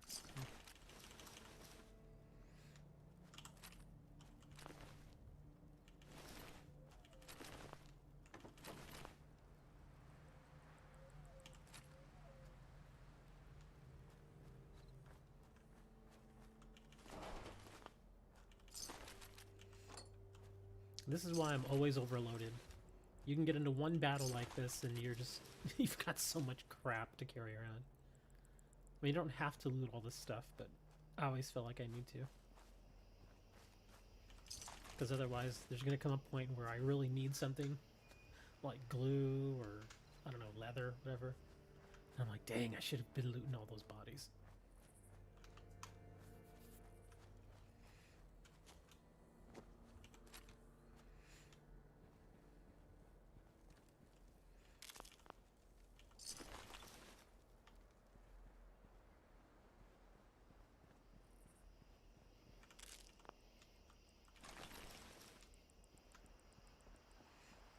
Oh, there's one.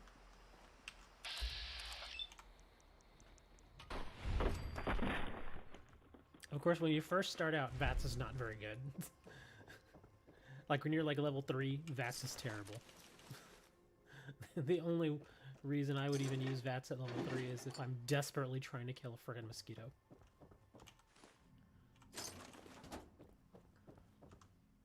Oh, somebody's up there. Are they on the roof, or are they... I think they're on the roof.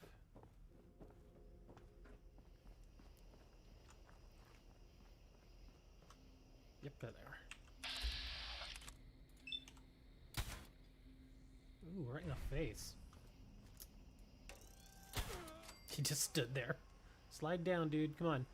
Come on, slide all the way down. Damn it. I was hoping he would slide down.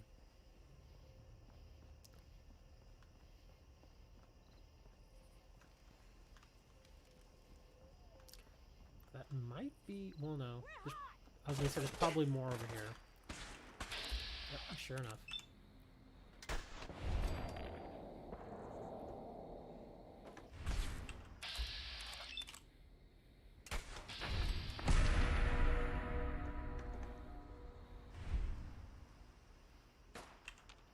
Oh, there's a guy over on the bridge.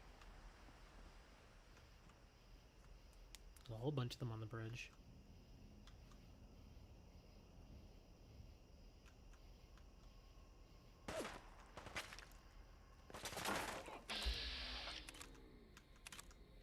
No, come on. Don't. It wouldn't swing over to the others. This guy's right here. Let's see if I can get him to pop his head out. Yeah. Okay, somebody's gotten closer.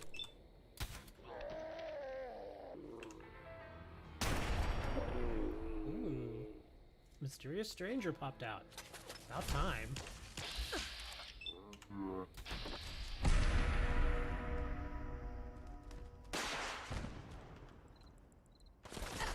Ouch. What did they have?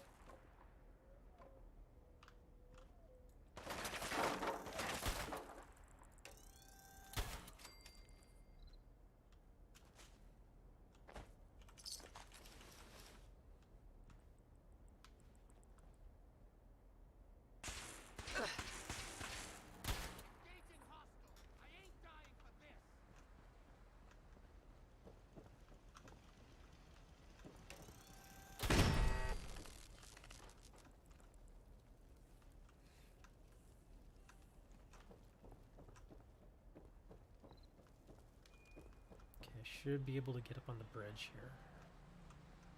Let's see, so they got one way there, and I think there's another way over here. Yeah, here it is.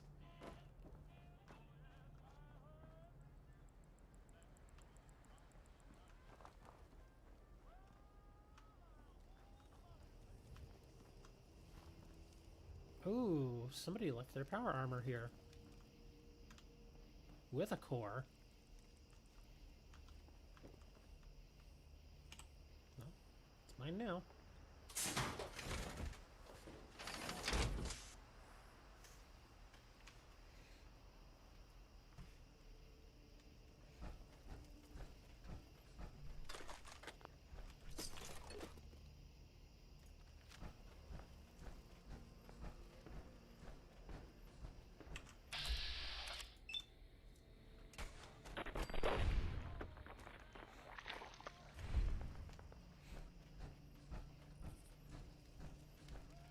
I think there's a magazine or something up here.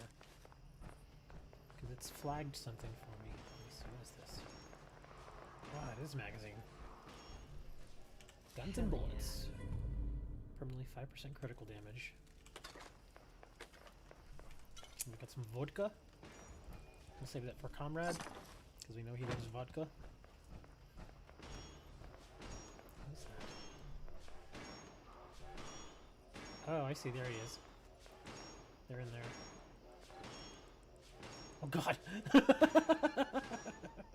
Somebody just threw them out of the window. That was funny.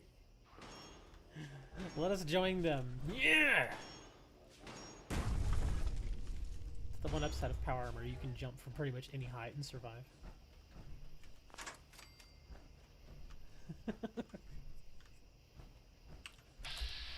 Oh, that's a scavenger. Okay. Initiating. Yeah, I generally don't attack scavengers, but if they attack me... I know it's you. Let's do this. Hey, don't shoot me! Damn it. I don't want to kill you. But I guess if you want it up close and personal.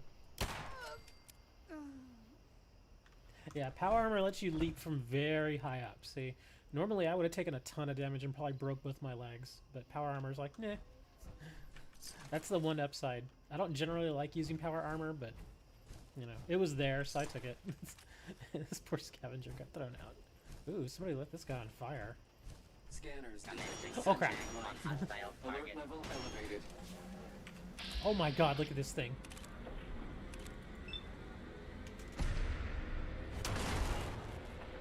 I'm gonna get smacked. Oh, this is gonna suck. I'm gonna get shot with a laser. They're gonna try to shoot me with their laser.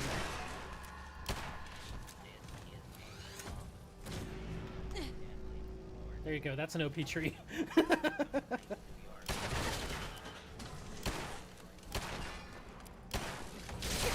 Piss off, you stupid thing.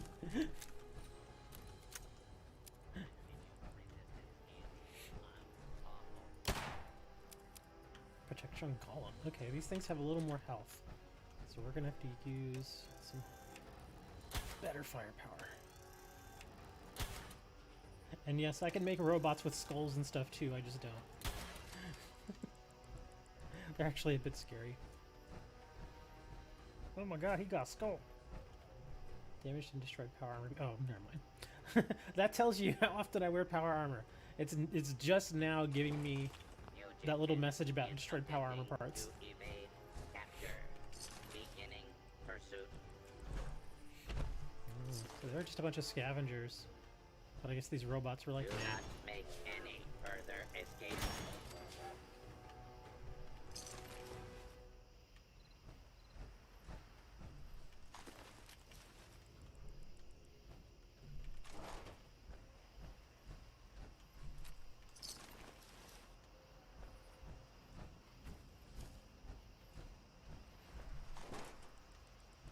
I can actually fully upgrade a lot of my power armor, but I just don't ever use it. I could also go to the Atom Cats here. They probably got some power armor I could just take from them. What's this? Oh, there's another scavenger. Yeah, see, they don't start off hostile. I think they were just hostile because of those robots. But yeah, this guy's just like, yeah, just hanging out. Huh? Okay, see you later.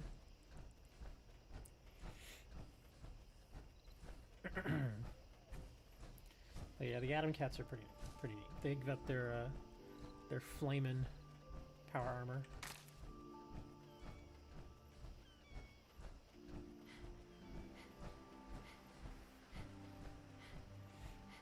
Oh, who'd they kill? Legendary Gunner?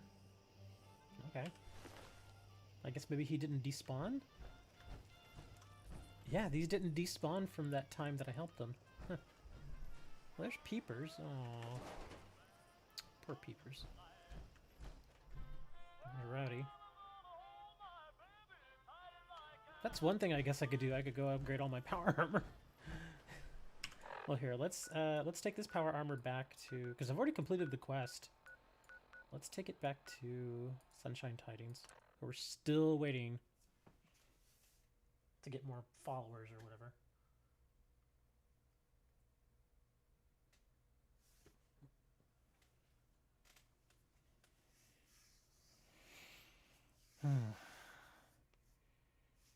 Yeah, sometimes the followers just show up, and then other times it takes forever. And this one is taking forever. Yeah, that's why the farm... That's why I only have this much out here right now. Because I only have one person working the farm. The other person decided they wanted to be a guard, so I'm just like, okay, you're a guard. But yeah, I don't have anybody else. I have an idea. Let's, Is there somebody in there? Okay. Let's see, stores, crafting, here we are.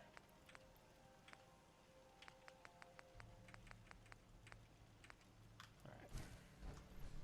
Put this right here.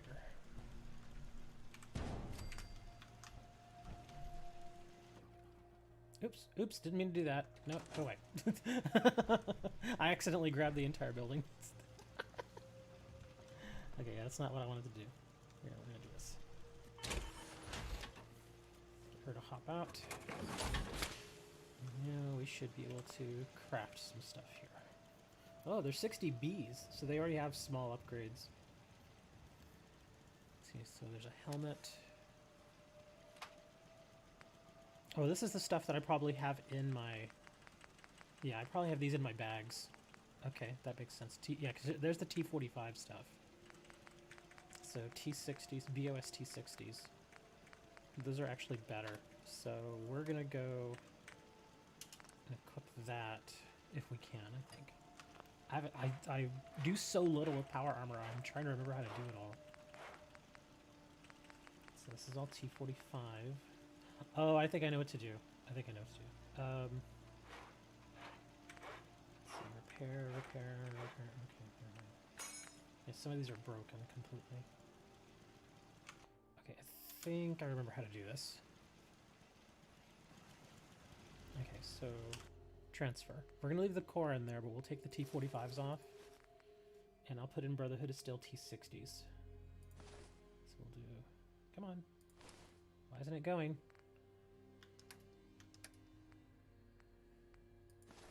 There it goes. Okay, left arm. Weird. See how it doesn't want to go? I'm clicking it doesn't want to go. That's weird. Okay, now it goes. Flag. Broken items cannot be equipped. I have more than one. There we go. Yeah, it doesn't want to equip them. Even though that one's not broken. Its health is at 11, but it's not broken. Okay, so right arm. Ugh. There we go. See, that works. Right leg. Getting broken. Right leg. Okay, so we're missing a left arm. Oh, wait, torso. Here we go. Okay, the torso should work. I don't get why it's not working. That's weird. There we go. And I still need a left leg. Well, it's fusion cores. Way too many. You know, if I'm going to be doing power armor stuff, I should probably download that one power armor mod that has all the different colors and stuff. It's actually kind of fun. Like some people, that's all they do is they will start up a new game and all they'll do is just go around collecting power armor, and they'll fully upgrade them, put all the different colors and variety of items and stuff. I've seen a guy that had like 200 sets of power armor, all different colors, all modded out. That was his thing. He just liked doing that. I'm like, hey man, if that's what you like, do it. Alright, so left leg, apparently I'm gonna have to repair, even though it should go on there. It's stupid. Alright.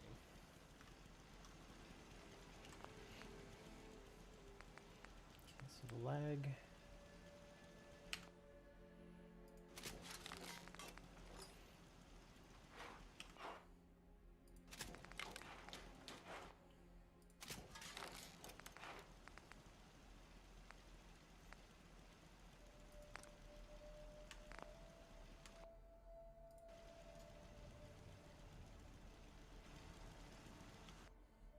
Ooh, I just noticed this still marks it as stolen.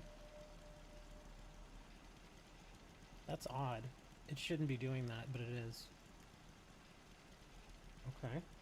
That's not good, because now if I get into this, or if I take any parts off, the people around here are going to think I'm stealing it from them. So that's not very good. Why is it still not letting me load it on here? What is going on? There's some dinky ass crap going on here. It will not let me put it on there. Alright, hold on. I'm gonna save. I'm gonna load. Yes. Maybe a reload would work.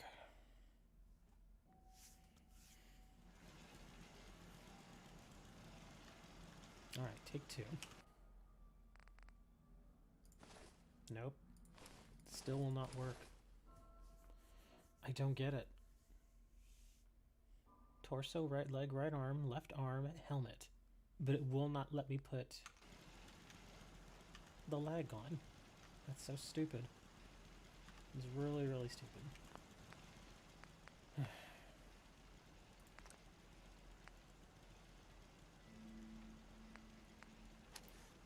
Up. Targeting HUD. That's actually really good.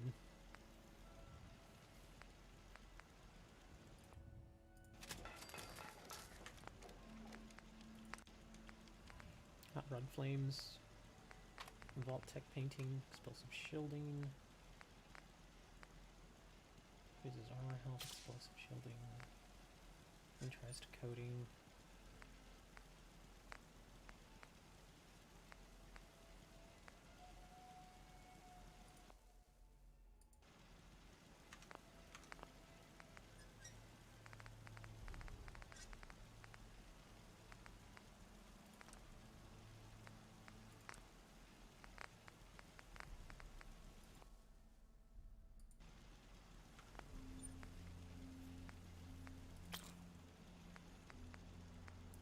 The bracers. I don't really have any use for those.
Need the right arm. There it is.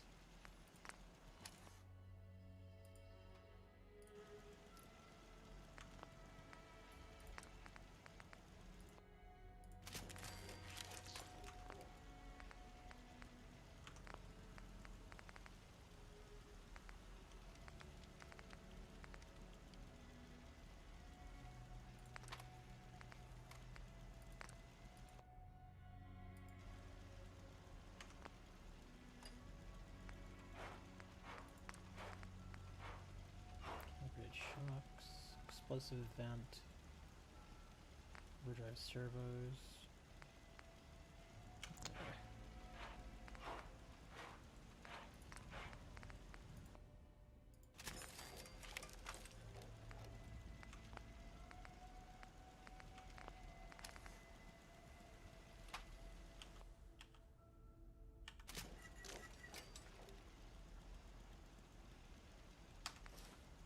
Oh, there it goes. Now it equipped it. Okay. I think that'll do it. Oh. Now that guy's just staring at me like, what are you doing? I'm messing with power armor. That's my power armor. Oh, there's the flames. It's kind of goofy. What do you want? I don't think we've met yet. Anyway, I just wanted to say thanks for the opportunity. Anything specific you want me to do? I'm willing to pitch in anywhere you need. Did you need anything? If there's anything you can do to stop these raider attacks, I'd sure sleep easier. Raider attacks? How many raider attacks? So he finally showed up, thank God. Okay. You are going to run the bar. Actually, no, you'll run the general store. Got it. Alright, good. So he's going to assign himself to the general store. Get over there. Good.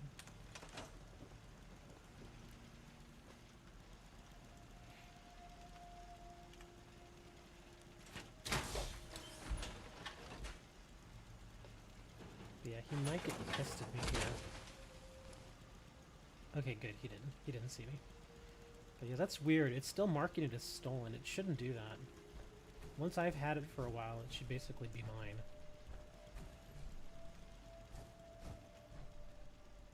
And why are those red? Oh, okay, never mind. I know. It actually makes it a bit dangerous to keep the power armor around here then. Heck. And I forgot, doesn't he have one in here? Oh, no, we don't. Okay, we're good.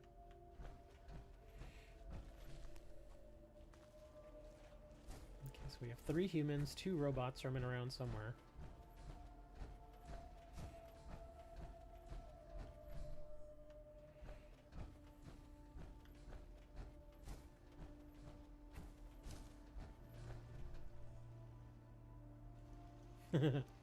That still looks so goofy to me.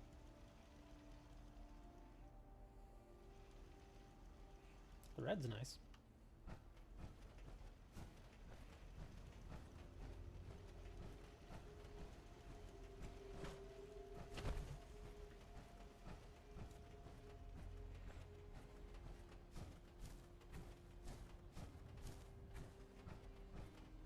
Well, I guess we should probably go back to...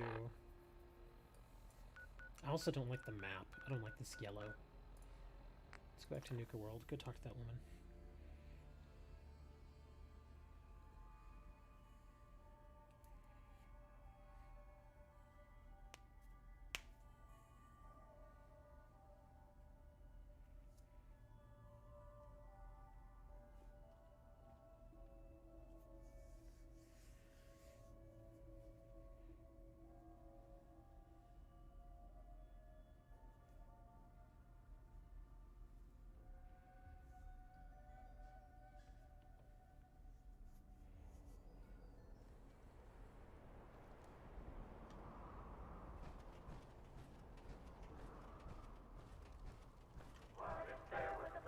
Hi there! If you have any questions about Nuka World, I'd be delighted to answer them. And remember, if you collect a full set of park medallions, I'll give you a special reward. What if I want a place to relax or get a bite to eat? Where should I go? Why, you're already here. Nuka Town, USA is a great place to unwind and enjoy a delicious meal. If you're searching for a tasty treat your kids will love, take the whole family to Cappy's Cafe. Looking for a romantic night out? Enjoy dinner and a show at the parlor. Want a commanding view while you enjoy a world-class dining experience? Head on up to the Fizz Top Grill on Fizz Top Mountain. If you're up for a challenge, test your skills at the Nuka-Cade or take a wild ride in one of our cola cars. What else would you like to know? Tell me about the different areas of the park. With pleasure. Set a course for the stars in the Galactic Zone and see the amazing future of mankind's journey into space. Explore Starport Nuka and blast into adventure aboard the Nuka Galaxy roller coaster. Travel back in time to Dry Rock Gulch, where you can walk the dusty streets of a frontier town. See history come to life in our authentic reenactments of cowboys and gunslingers as they tame the Wild West. Witness the wonder of nature in Safari Adventure, home to an amazing collection of exotic animals from all over the world. Challenge the hedge maze and climb the towering treehouse, where you Nuka World enjoy a sponsorship. commanding view That would be of nice. our magnificent menagerie. Be sure You to know, visit there is a Disney set Kingdom, of Nuka a Cola magical power realm armor. where fantasy meets It's fun actually for kind of the neat. whole It's I think it's family. Your younger T51, which types will I'm not. love to go I don't for a really like spin that on the set, giant but Ferris it still wheel. looks kind of And neat. be sure to take a tour of King In fact, I Cobra's think I know castle. where it is. I should go get it. In celebration of its Just for the heck of worldwide it. debut, we've revamped the World of Okay, I Refreshment don't want to ride listen to you feature anymore. a river I don't want to listen to them anymore. Like, no, enough. Yeah, but I'm actually, if I'm gonna go get it, I need to drop this set off because I don't want to just dump this set. Because it's still a good set of armor if I ever need it.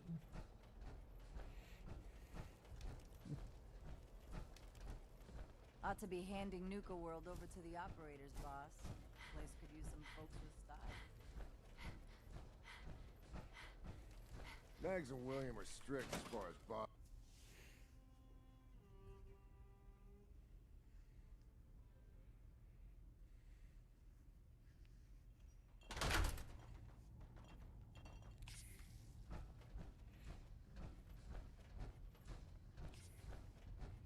People who do their job well should get to live well.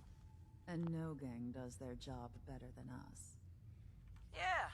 How about something a little more challenging next time? Suppose I need to give you tougher jobs going forward. There you are. Caps are all yours.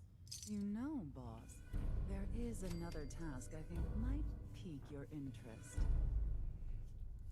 Whatever I can do to help. Well then, let me get to the point. There's a loose end I'd like tied up out in the Commonwealth. I was hoping you could make sure no one ever hears from them again. Sign me up. Excellent. Best of luck. Okay, so apparently her whole thing is just kill Scavenger and Good Neighbor.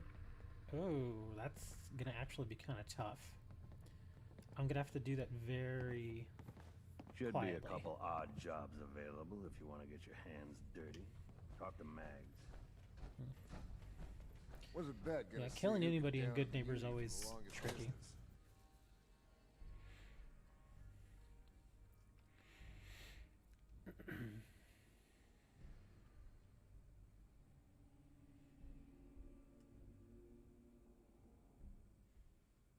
I thought about trying my hand at the gauntlet just to see if I could do it.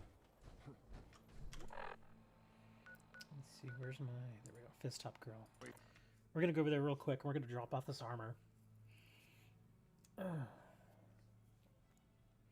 That's probably the best place for it, too, because I'm usually the only one in there.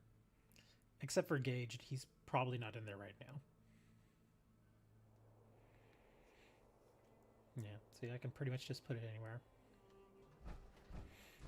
Just, actually, I'll park it back over here. I don't even care about the claws right there. Alright, so... is, let me see, not Kitty Kingdom, not there. World of Refreshment, here it is. Yeah, if I remember correctly, it's in here. And there's a suit. I think there's two different suits.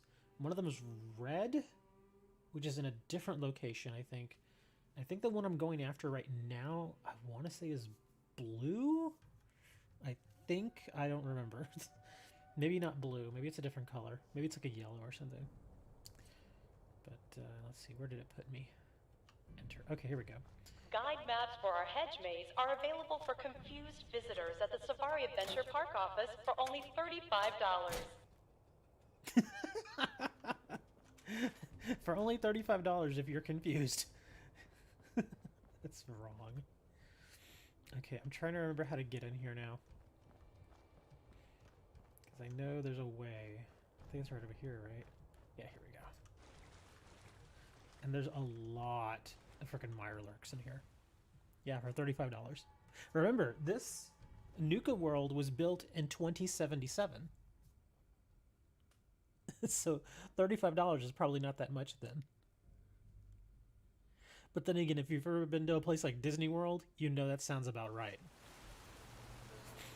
I don't understand people who like going to Disney World. It's just, it's so freaking expensive. I just don't get it. Welcome to the Nuka-Cola World of Refreshment. Now Nuka-Lurk. featuring a river of Nuka-Cola Quantum. Get off me, sucker. Nuka-Cola Quantum. Twice the calories, twice the carbohydrates, twice the caffeine, and twice the taste. And just look at that amazing patented blue glow.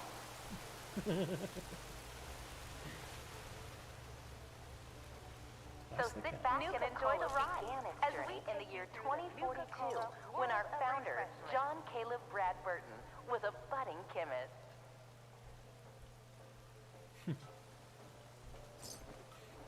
He dreamt of a delicious soft drink that would provide energy, focus, and 120% of the recommended daily value of sugar. 135% of the recommended daily value. Nuka-Cola began its journey in the year 2042 when our founder, John Caleb Really Bradburton, help defend was Grey a Garden. budding It's asking me to chemist. go there right now while I'm doing this. It took almost 2 years to perfect the formula, but in late 2044, Mr. Bradburton was finally successful, and Nuka-Cola was born.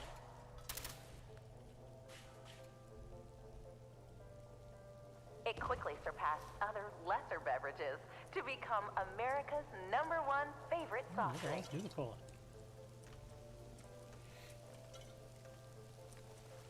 Not one to rest on his laurels, Mr. Bradburton and his team of talented beverageers continue to create new and exciting formulas. Out west, they enjoy regional favorites, such as the classic Nuka-Cola Quartz and refreshingly patriotic Nuka-Cola Victory.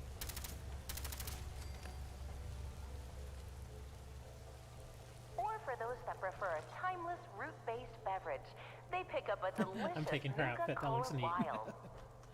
I'm gonna go give that to one of my followers. Out west, they enjoy regional favorites, such as the classy Nuka-Cola Quartz and refreshingly patriotic Nuka-Cola Victory.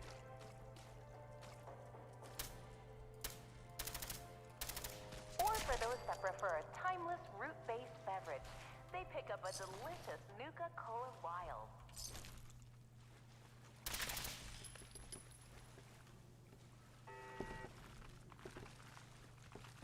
Okay, I think I need to go in here. I think. Someone's coming after me.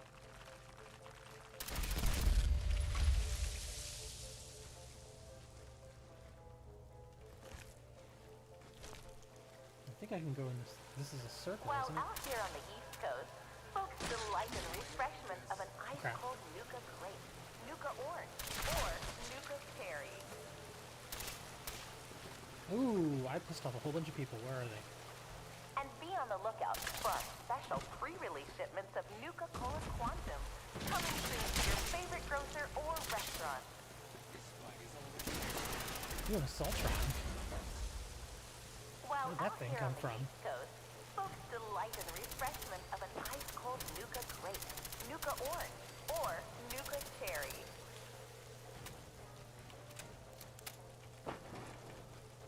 And be on the lookout for our special pre-release shipments of Nuka-Cola Quantum, coming soon to your favorite grocer or restaurant.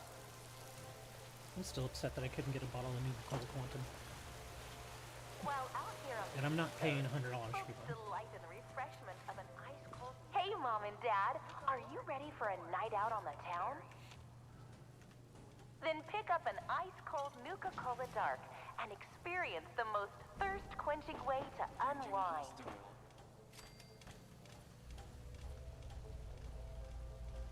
$35 alcohol by volume. Jesus Christ, Do not 35% consume Nuka-Cola alcohol? Dark if you're pregnant or planning on becoming pregnant. Do not be on the lookout Oh for my our god. special I didn't realize the shipments Nuka-Cola of Dark had that Nuka-Cola much alcohol in it. Coming soon to your favorite That's grocer nuts. or restaurant. Hey, Mom and Dad, are you 35% alcohol is like a spirit.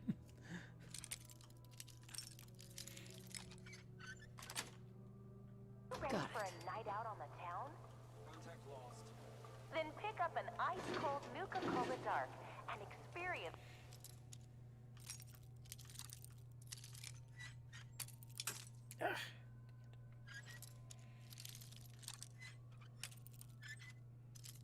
Come on.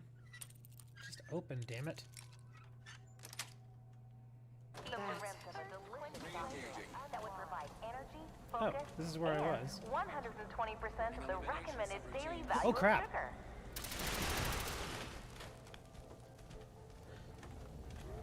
Nuka-Cola began its journey. Oh, ow, ow, ooh. All these guys are invisible. John Caleb Brad Burton was a budding chemist. Do not consume Nuka-Cola Dark if you're pregnant or planning on becoming pregnant. Do not operate motor vehicles or heavy machinery for at least 8 hours after drinking.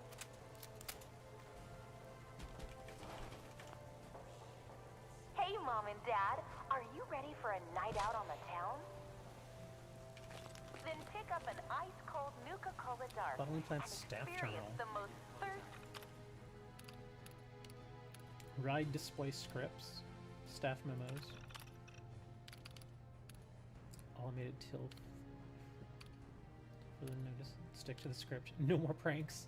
What is this? It's come to our attention that a number of pranks have been played on workers in the bottling plant. Be advised that these kinds of pranks are not in keeping with the culture outlined in the Nuka World Employee Handbook. For example, filling a tray of empty bottles with dry ice and sending them into the capper so they explode when sealed is clearly in violation of safety protocols. I'm sure when Randall gets out of the hospital, he'll probably say it was hilarious. But Nuka-Cola is paying for his eye surgery, so management finds it less funny. That's wrong. quenching way to unwind.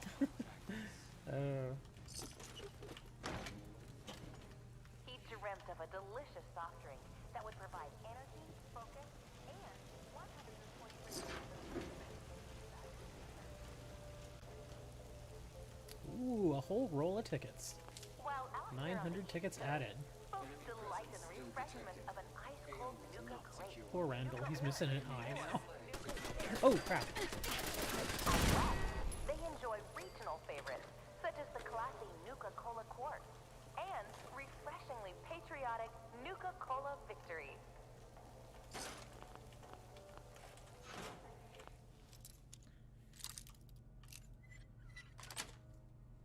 And be on the Sweet. lookout for our special pre-release Oh, I was shipments just of here too. Nuka-Cola Quantum, coming soon to your favorite grocer So let's or go up. restaurant.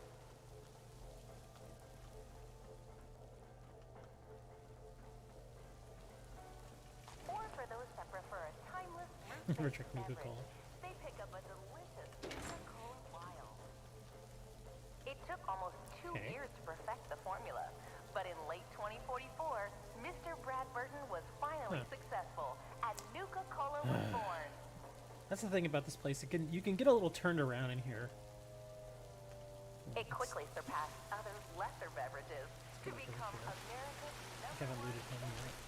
Out west, they enjoy regional favorites There's Cappy. such as the classy Nuka-Cola Quartz and refreshingly patriotic Nuka I have an idea. Where are my Cappy glasses? Cola victory. Okay, well, I thought since Cappy was Or here, for those he that might, prefer a there might be timeless something right around here. fruit-based beverage, they pick up a delicious Nuka Cola Wild.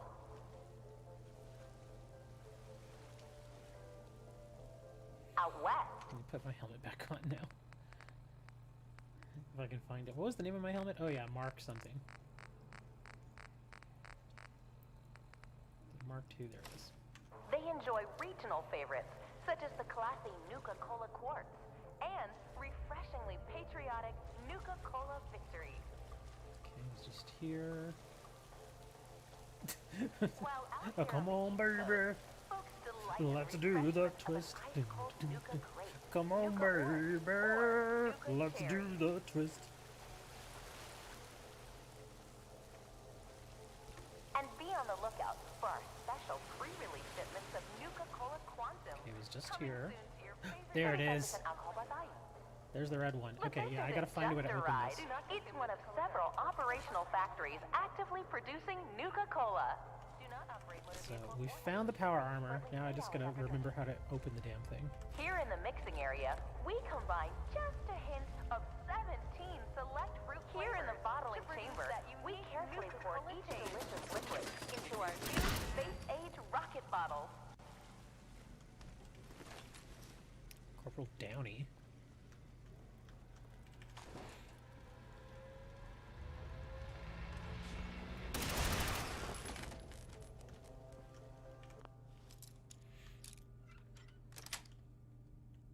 Yes.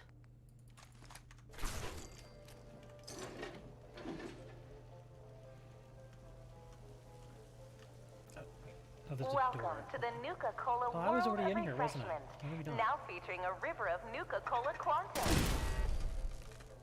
On behalf of all of Ah, us okay, I at think I Nuka know where I am World, now. we hope you have enjoyed the ride and learning more about Nuka Cola.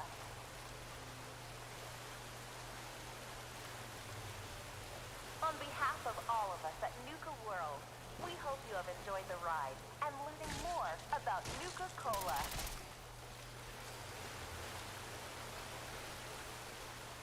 On behalf of all of us at Nuka World, we hope you have enjoyed the ride. Now for a special surprise.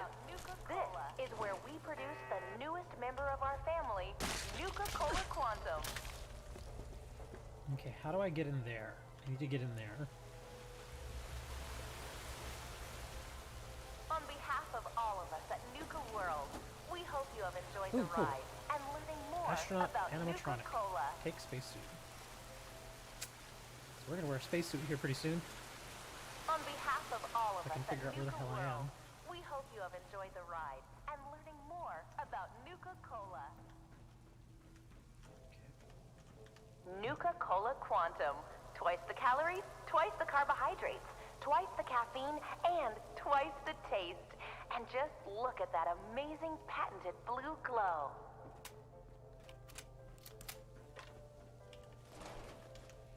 That blue glow isn't just for show, Here we go. folks. Quantum contains a Some top stairs secret there. additive to give you a nuclear boost of energy.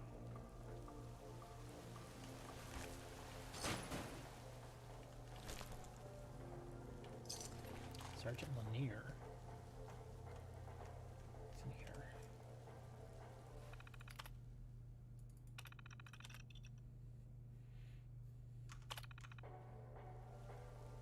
Okay, that didn't open. Oh, I see. Main power off. Emergency lockdown in effect. Okay. Well, we're going to look around some more then. Let's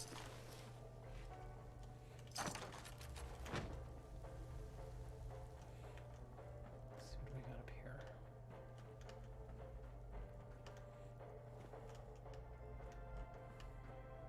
What is that orange crap?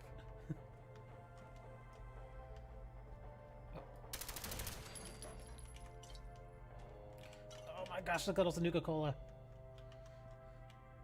Come here. Turn over. Come out of there. Some of it doesn't want to come out. Come out, you stupid piece of It doesn't want to come out. Alright, fine. Oh, that's a Nuka-Cola. Need a Nuka-Cola. Nuka-Cola. Doc says I can't drink no more.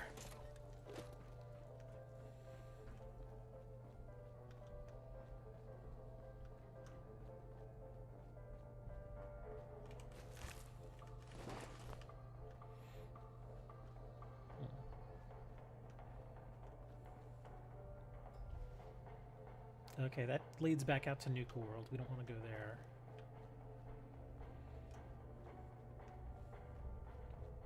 Let's see what's over here.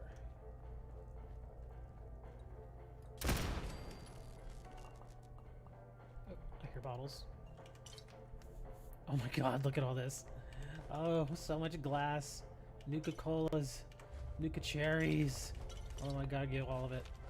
Gotta get it all. Oh my god, even more. There's so much glass. Get out of here, wood. Wait, there's something stuck to the wood. Is that... It's more Nuka-Cola. Jeez, there's so much of it. Give me all of it.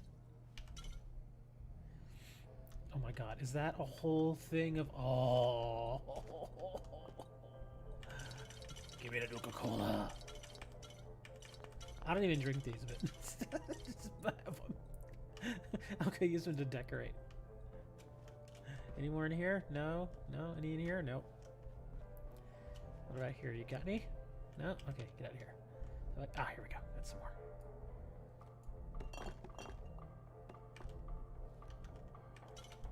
Oh my god, there's so much of it. It makes sense though. It makes perfect sense. we're in a Nuka-Cola factory basically. Oh, we got some more over here.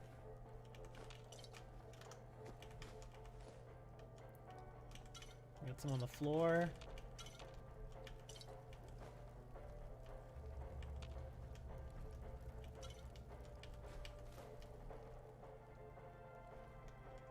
Did I miss any? I think that... Oh, there's the glass right there. And the glass is useful, so that's why I'm picking up even the glass. Okay, I think we've come in a circle now. I think.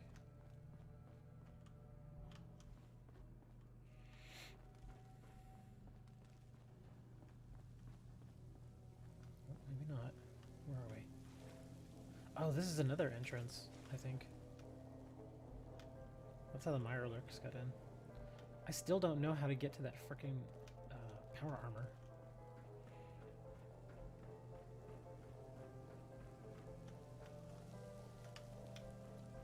Another door over here? No.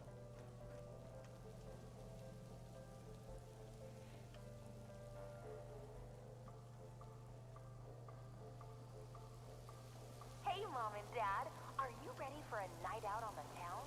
So sit back and enjoy the ride as we take you through the Nuka-Cola World of Refreshment, the most thirst-quenching way to unwind. Yeah, see, I don't know where I'm going anymore. Oh, okay. Nuka-Cola began its journey in the year 2014 when our founder... Oh, I've been in here now too.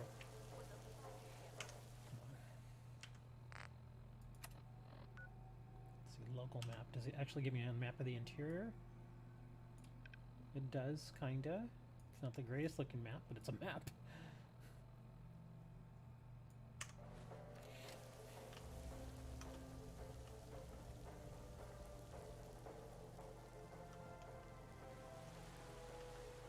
He dreamt of a delicious soft drink that would provide 35% alcohol by volume and 120% of the recommended daily value of sugar. If you're pregnant or planning on becoming pregnant. Welcome to the Nuka-Cola World of Refreshment, now featuring a river of Nuka-Cola Okay, Quantum. enough. I don't want to hear any more about Nuka-Cola. Holy crap, I'm getting sick of that. And now for a wait, hold on, what's this? surprise. This I think this is what we need.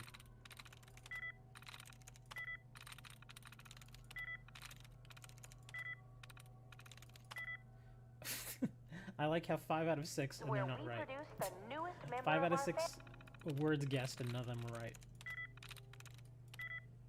Okay, that's 2, That's 3. it. There we go. Finally. There we go. Security door.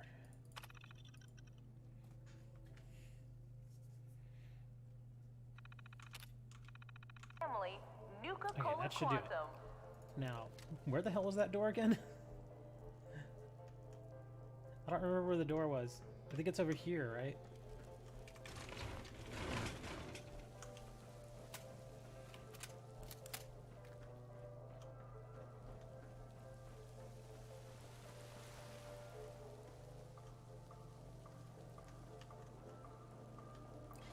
I didn't even see that star core.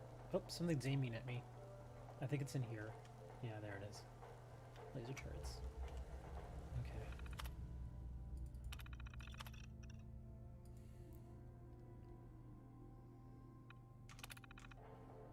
Why is that not opening? Is there another terminal here that I'm not seeing?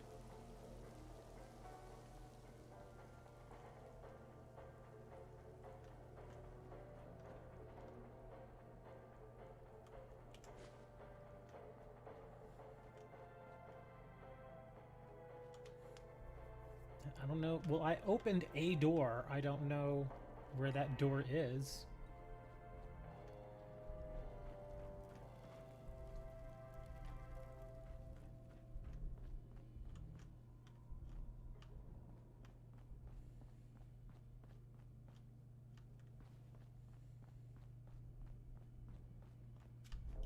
I'm so freaking lost.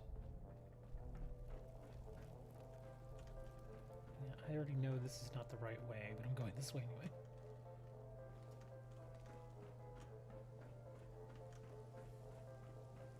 Okay, this is back into the upper tunnels.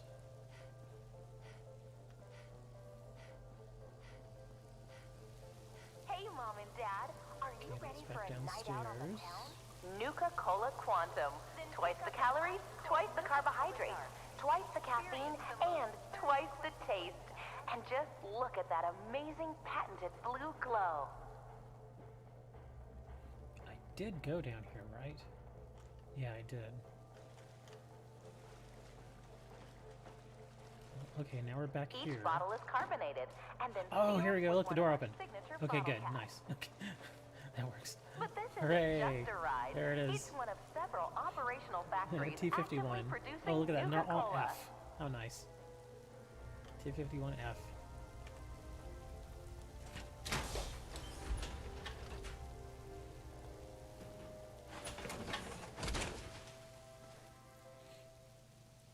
Yeah. There we go. Now we're all set. Now I have to go find the other one. Yeah,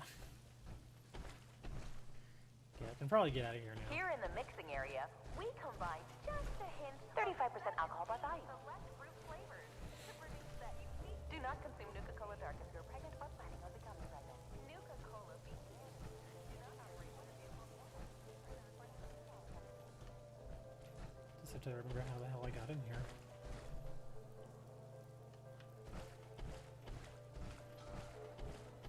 Or for those that prefer a timeless root-based beverage, definitely they came pick through up a here. delicious Nuka-Cola Wild. Not one to rest on his laurels, Mr. Brad Burton and his team of talented beverageers continue to create new and exciting formulas. He dreamt of a delicious soft drink that would provide energy. So sit back and enjoy the ride as we take you through the Nuka-Cola world of refreshment. Ugh. Now I remember why I don't like going in there. It's so easy to get lost.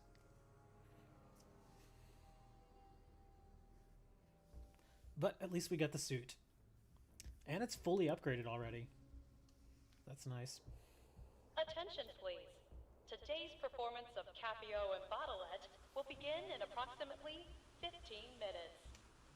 Woohoo, we better go, man. Only 15 minutes.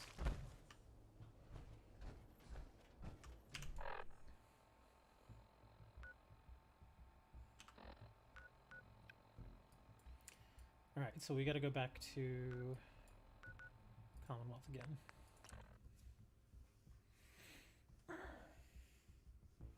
Nuka Victory.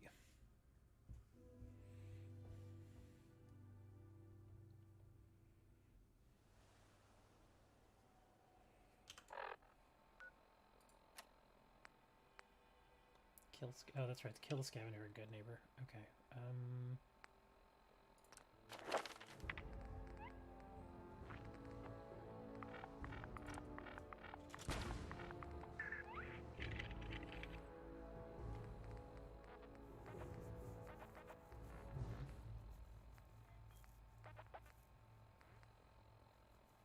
There's really nothing else I need.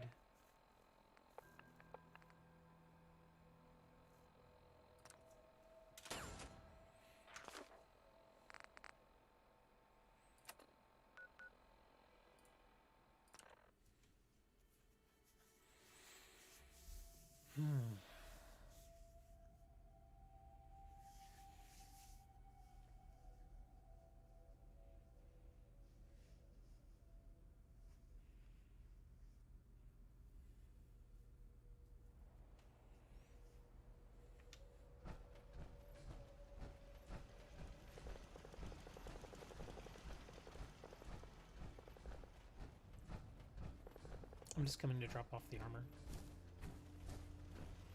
And then we're going to Good Neighbor. I've actually never done the quest for that scavenger in Good Neighbor.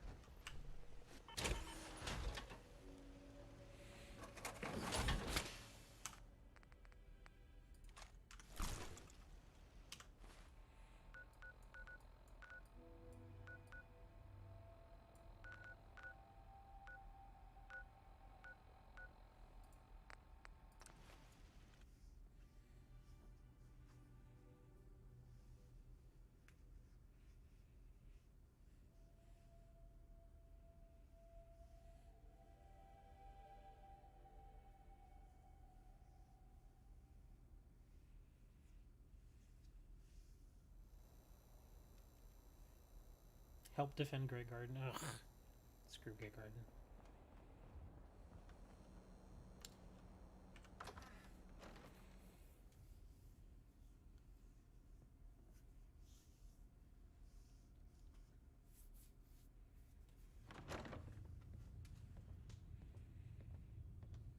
I heard the Institute broadcast.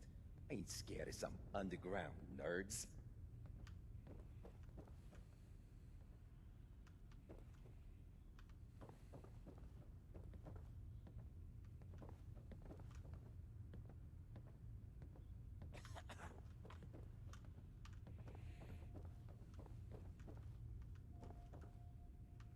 Yes?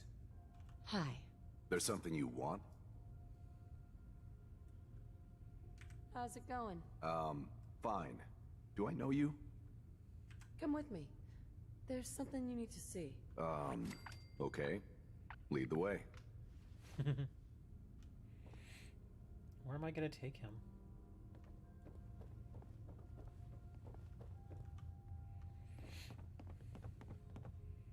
Hold on, do I have a... okay.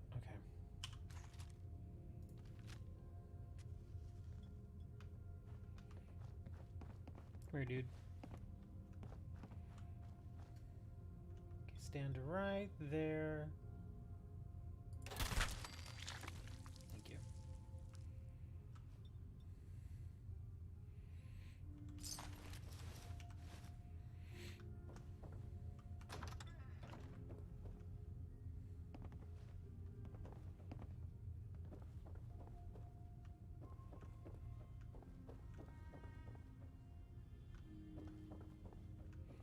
Should go talk to Hancock real quick.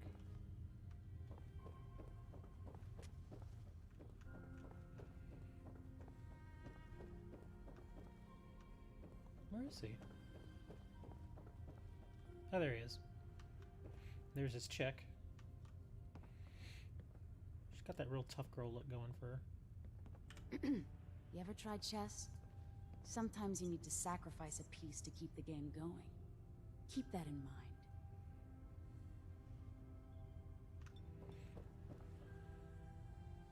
Hey, Hancock. Too bad about Finn. Gonna miss him next super mutant attack rolls round. Oh well.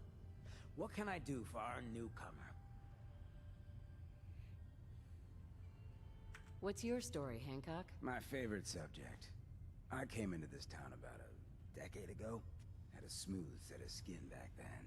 While I was busy making myself a pillar of this community, I would go on these, like wild tears. I was young. Any chems I could find, the more exotic the better. Finally found this experimental radiation drug. Only one of its kind left, and only one hit. Oh man, the high was so worth it. Yeah, I'm living with the side effects, but hey, what's not to love about immortality? Wow. You're a hell of a risk taker, Hancock. Only have one life. Why not try it all? Anyway, did you need something else? Tell me more about this town of yours, Good Neighbor. It's all about the people, understand? They're freaks, misfits, and troublemakers, and that's why I love them. Everyone here lives their own life, their own way. No judgments. Now, was there anything else? Did I hear you talking about the Institute? You like my little speech? I do it every once in a while in case they're listening in. I want those synth makers to know that Good Neighbor is off limits. No one gets replaced in my town. But hey, weren't we talking about your needs? What did you come here for? What's a synth? Don't tell me we have a pair of virgin ears. You just made my day. Synths are just like you and me. Only they didn't get created the natural fun way. No, they were built by the Institute. Some of the older ones are basically just robots. But the new models, your own mother couldn't tell the difference. So that's why me and mine gotta stay extra special close to one another. Any slight change might be a clue that someone's been replaced. Anything else you need? Looking for work. Work, huh? I'll tell you what, I got reconnaissance needs. There's a lot of weird talk coming in about a place called the Pikmin Gallery. It's raider territory up there, but they've been quiet. Like uncomfortable post-coitus quiet. Snoop it out and give me the word. Actually, I've already been to Pikmin Gallery. No shit. All right. What'd you find? How do I even start? You know why they called it the Pikmin Gallery? No, that was the point of the whole job, remember? What are you trying to say? Oh god, it was awful. Pikmin was a serial killer and he was using dead bodies for his art. Oh, seriously? That's messed up. Even for this town. I'll put the word out to avoid that place. Good work. You ended up in the abyss, but you crawled back in one piece. Here's your money. That was easy enough. Thanks, dude.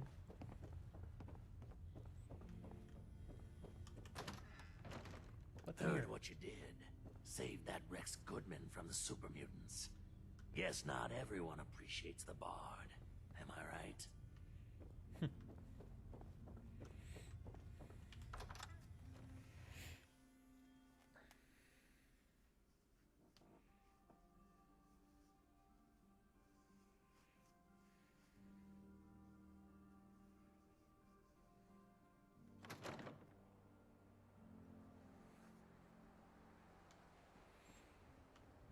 Vault suit, huh?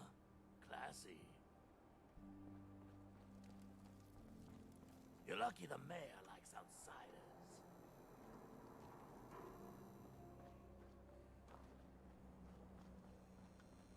Peace, sister. Every weapon you see here could be the difference between life and death, baby. I've got a few minutes to browse. A gun for every occasion.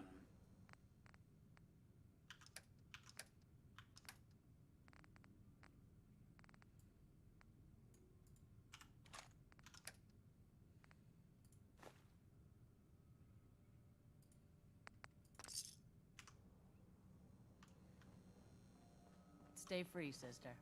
Got some good deals. You won't believe what's in the is it food or not section. I'll take a look, sure. Cash or trade. Let's get started.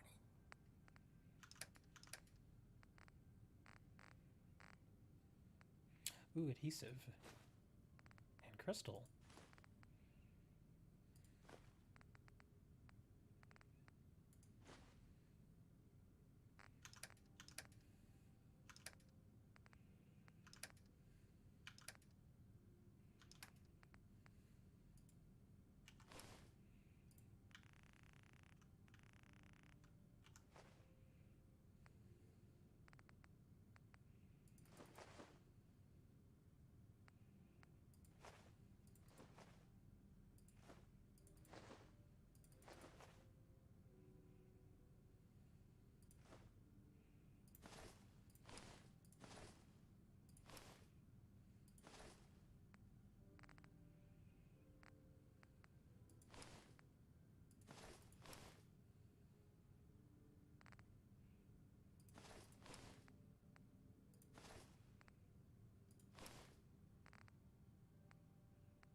still only 5 people there.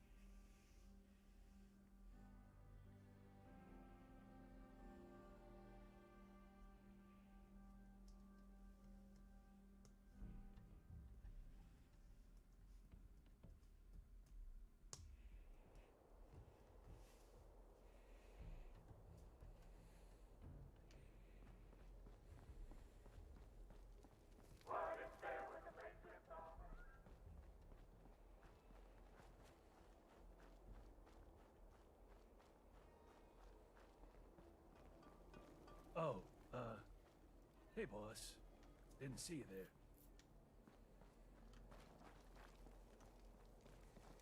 Hacking disciples. Bunch of amateurs playing dress up.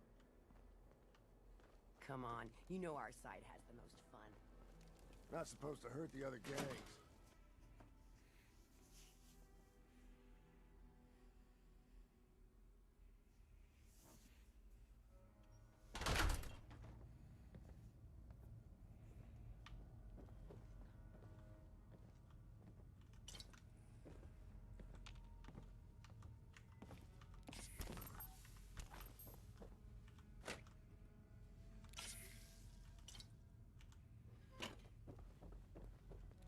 Coulter said we'd all have more caps than we knew what to do with. That business you wanted handled? Oh, it's handled. Wrapped up already? Here you are, your piece of the spoils. You know, the operators could use your expertise again, if you're up for it. I think those are just repeatables. No point in really doing anything. Mags, William, and Lizzie. All you have to do is hear them speak to know that.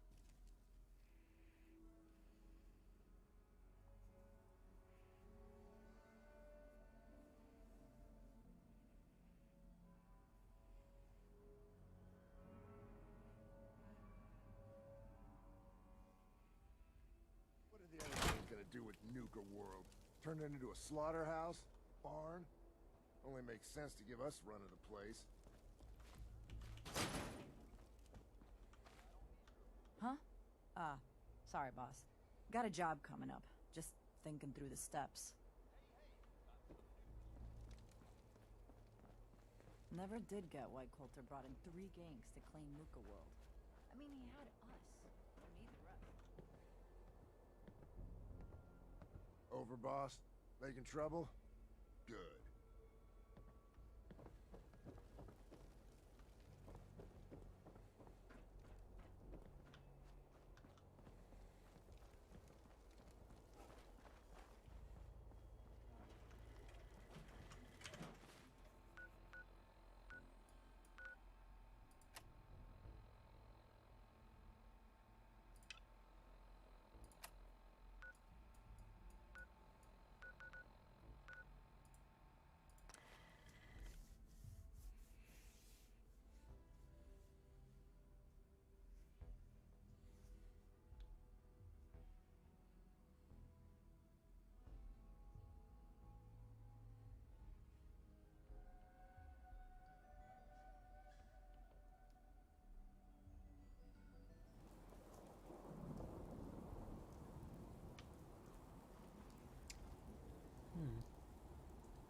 Okay, so I guess I have to go in there to get to the Attention, bottling please. plant. Today's performance of Capio and Bottlette will begin in approximately 15 So I gotta minutes. go back in here again.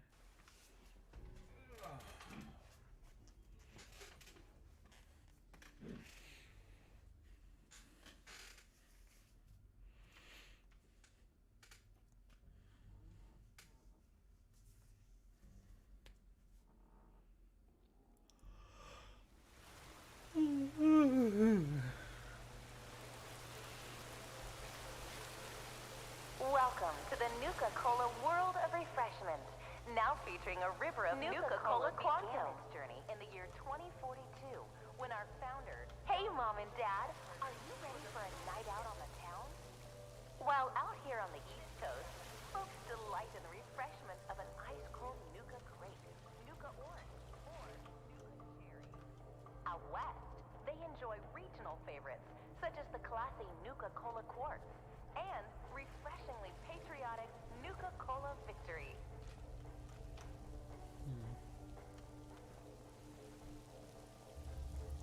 I gotta go down, but...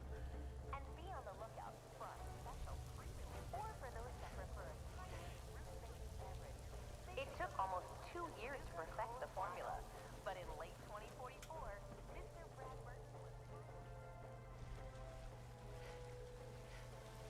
What the hell is this?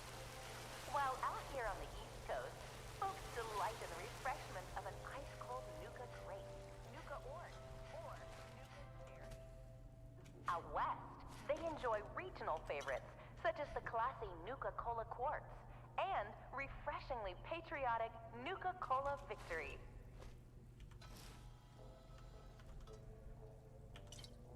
Or for those that prefer a timeless root-based beverage, they pick up a delicious Nuka-Cola Wild.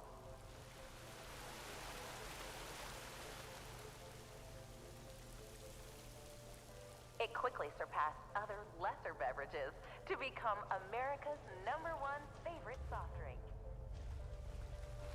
He dreamt of a delicious soft drink that would provide energy, focus, and 135% alcohol by the recommended daily value of sugar. Do not consume Nuka-Cola.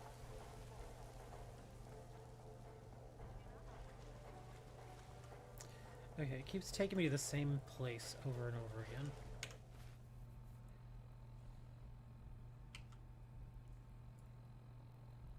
Yeah, it must be outside this. Out west, they enjoy regional favorites, such as the classy Nuka-Cola Quartz, and refreshingly patriotic Nuka-Cola Victory.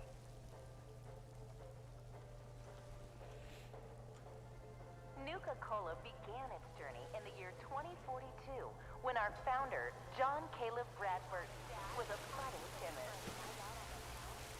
Nuka-Cola Quantum. Twice the calories, twice the...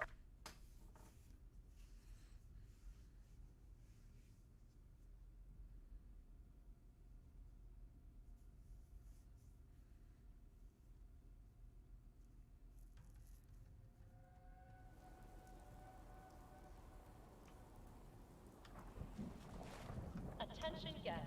To prevent limb loss, please refrain from leaning over the railings at the Gator Wrestling Show. Thank you. Okay.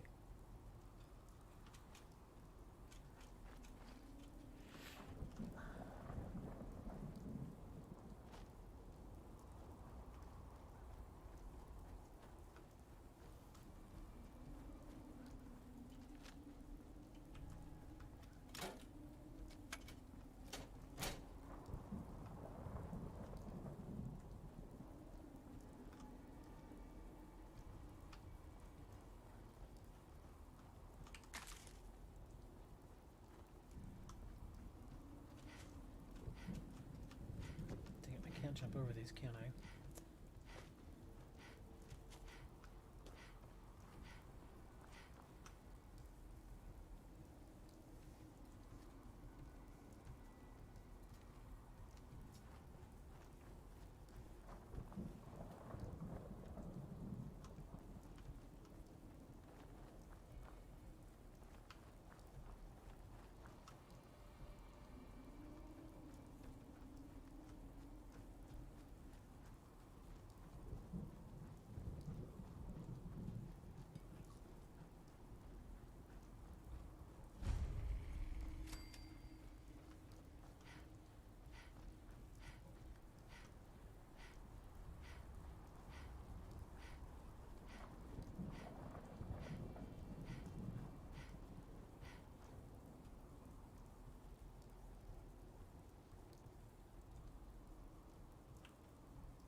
Oh my god. Oh look, you're still here.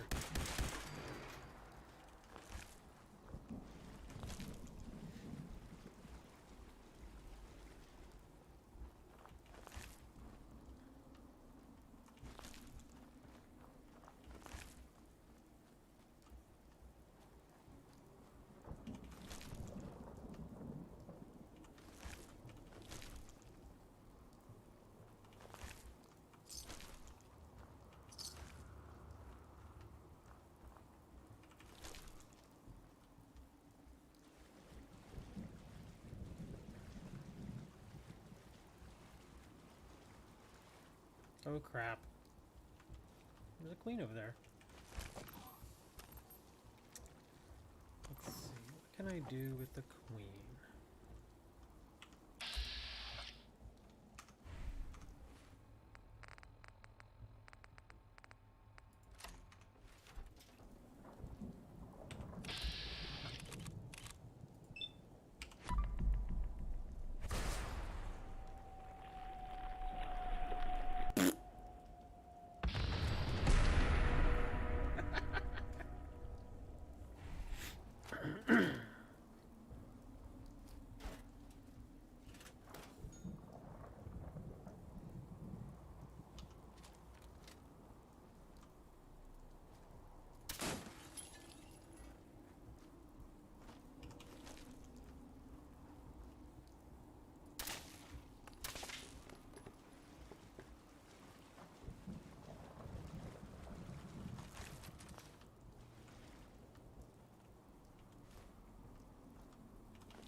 Jesus Christ. That thing scared the crap out of me.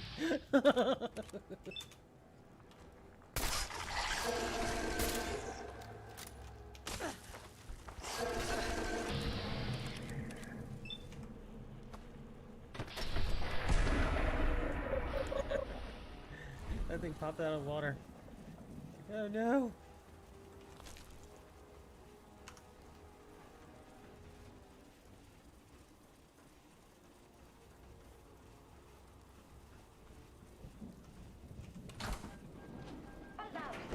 Nuclear protection on a budget.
Crap, there's so many of them.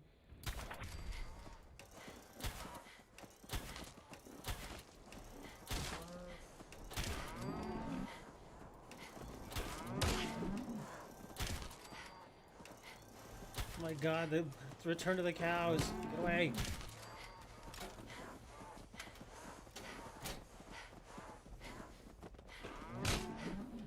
Yeah. Don't smart them.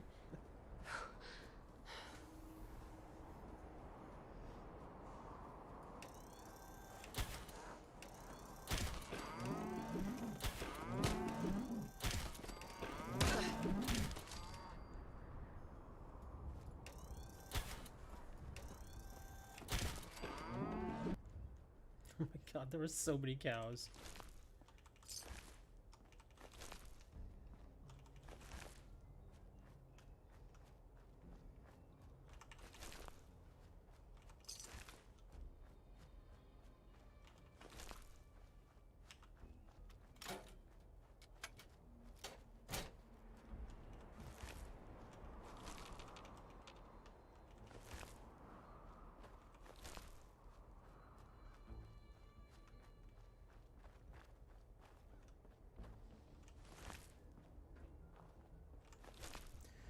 Okay, where were we going? Over here. Yeah. To Galactic World? We can drop by the gulch too. I really don't like the gulch. Oh my god, what was that? Jesus Christ. Stupid bird, you scared the crap out of me.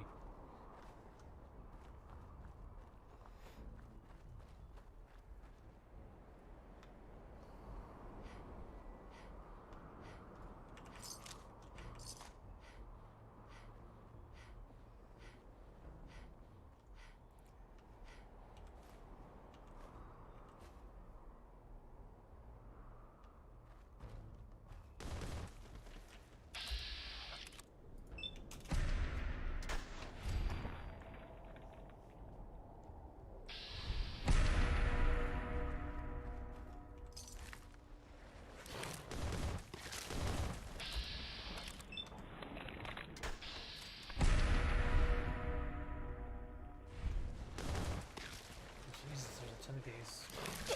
Alright. There, all of you die.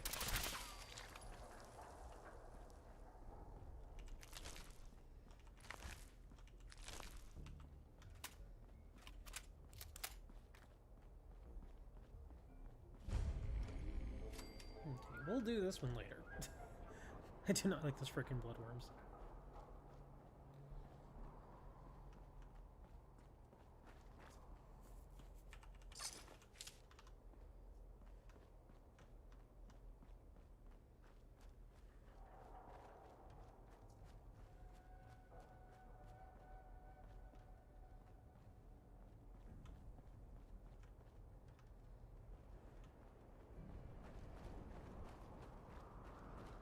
Oh.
Fiona Alston.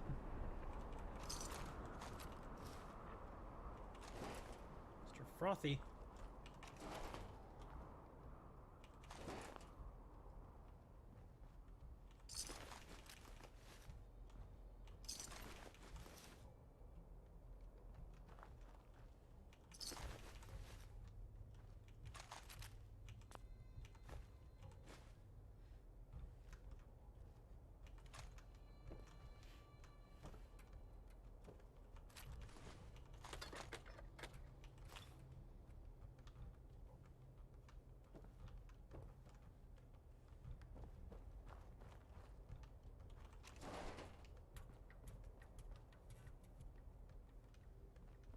Okay, he was marking that for me, but I'm not seeing anything.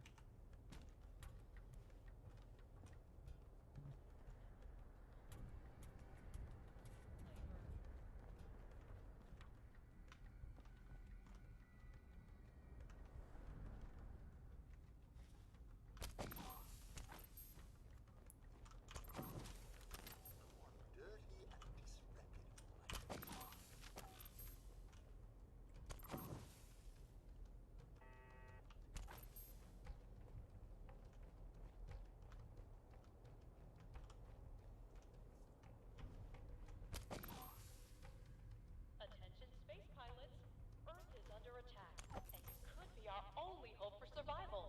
Ships are now boarding at Nuka Galaxy.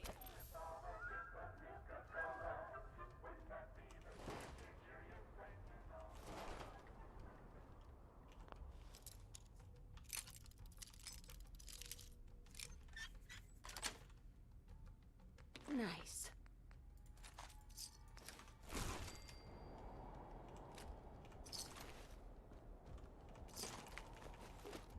Oh, don't sit down. Don't. God dang it.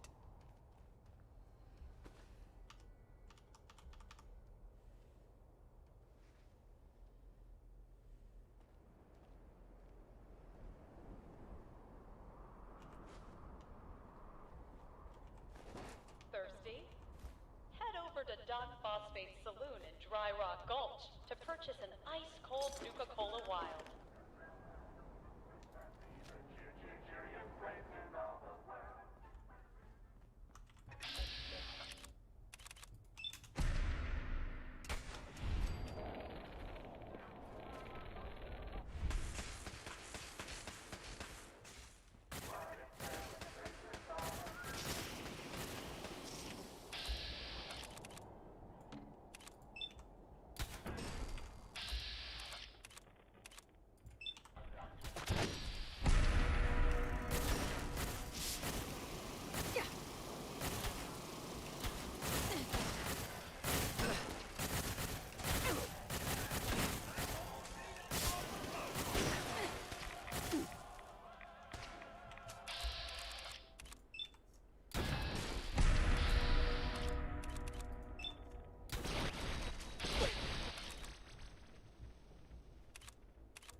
Please speak to a... Really? 95 and I miss it?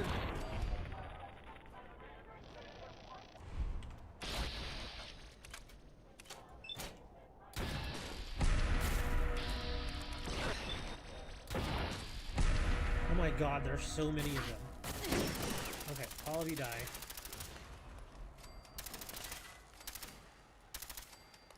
Why are there so many of you?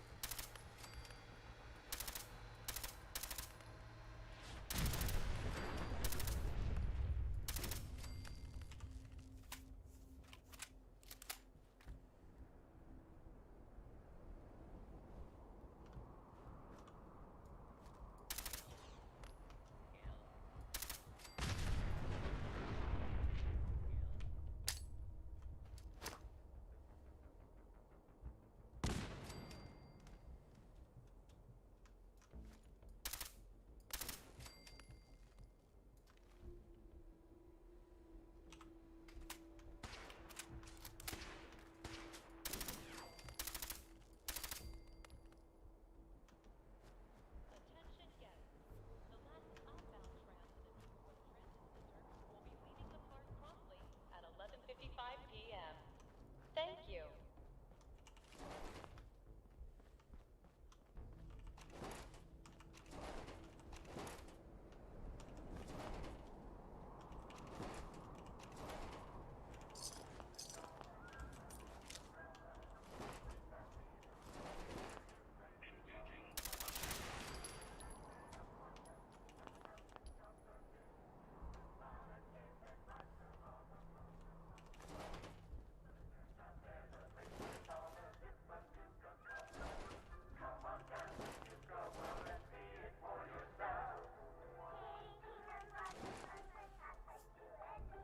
Tokens for the Midway game are available at any one of the marked token dispensers in Dry Rock Gulch.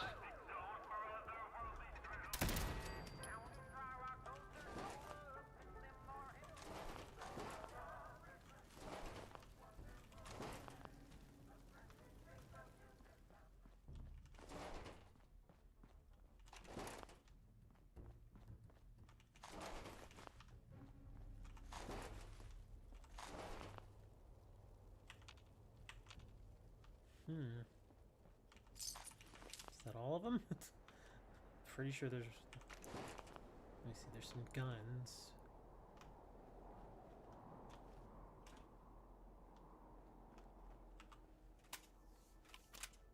Don't forget to stake out a good spot for the Fizztop Mountain Fireworks Spectacular this evening. Show starts promptly at 9 p.m.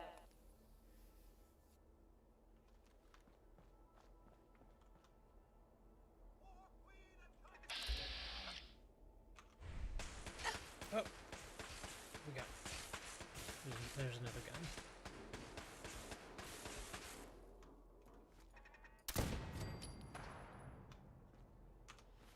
Okay. A lot of slowpokes are coming after me, so let's throw some mines down. Oops.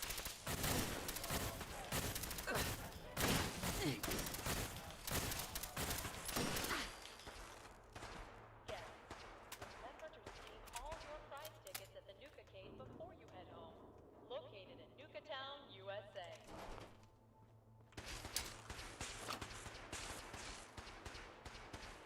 It may just be easier to throw a frickin' rocket in there. Yeah, I think that's what we're gonna do.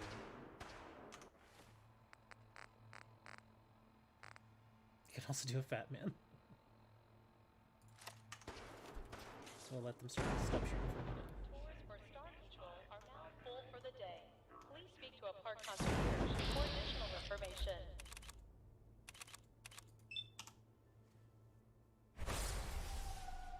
Oh, crap. Okay, that blew up too early.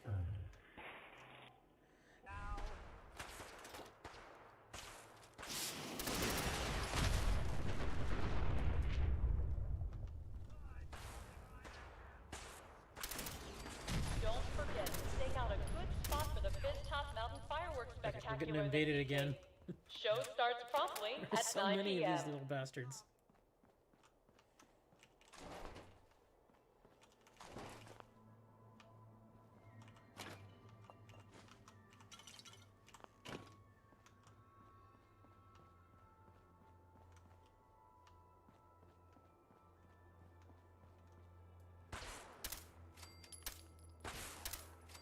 Nuka World is proud to be the only East Coast location serving Nuka-Cola Quartz and Nuka-Cola Victory.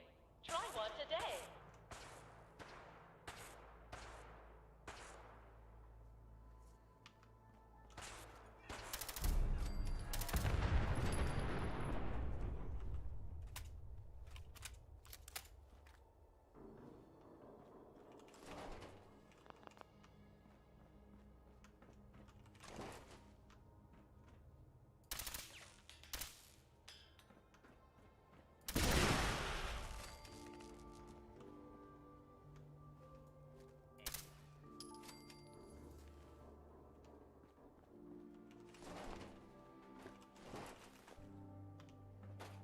Attention guests.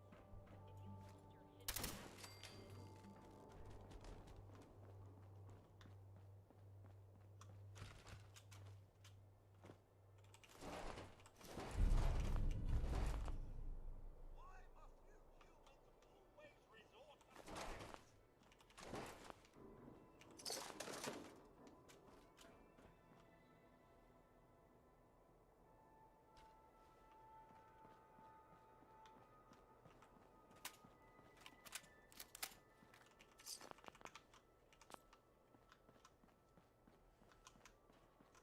Your attention. Please leave the area.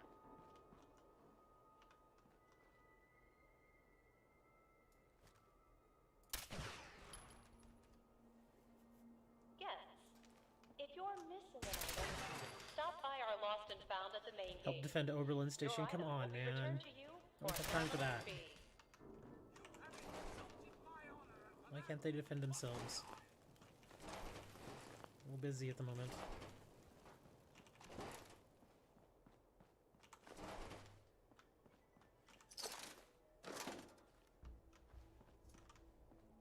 Just what I was hoping for. Trundling around looking for something that wants to blow me to flinders.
It's a good start. Now just keep running and we'll call it even.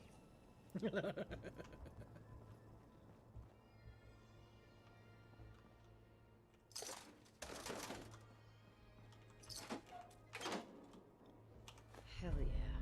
Nuka Cooler. Yeah, and a map. Yay!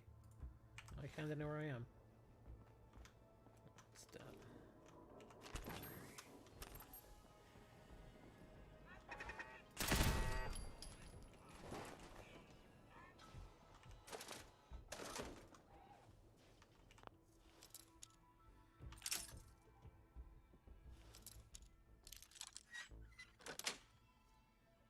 Yes. Give me your jacket. Ooh, and your hats. And your baseball outfits. My God, if I had hands, I'd strangle the life out of you.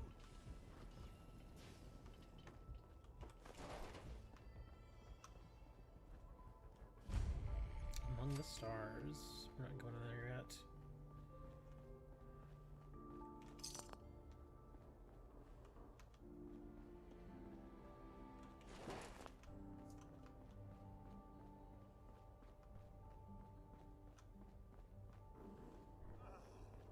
Why must you humans always resort to violence? Must we play hide and seek now?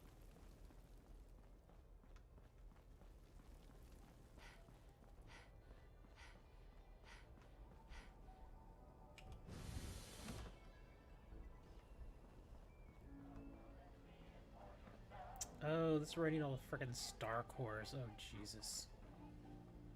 I hate this. Warning, dangerous fugitive is on the loose. Do not attempt to apprehend. I think I only have like 3 Star Cores. Yep.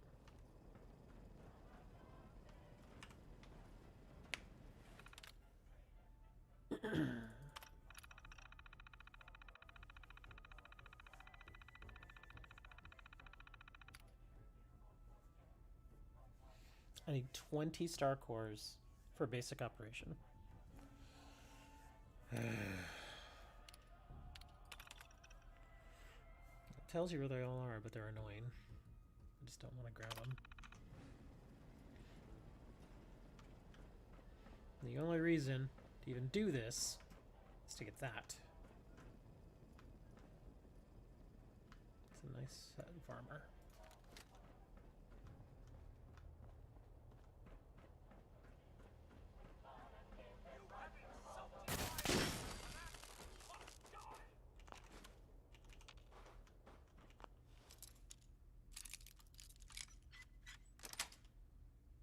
Got it.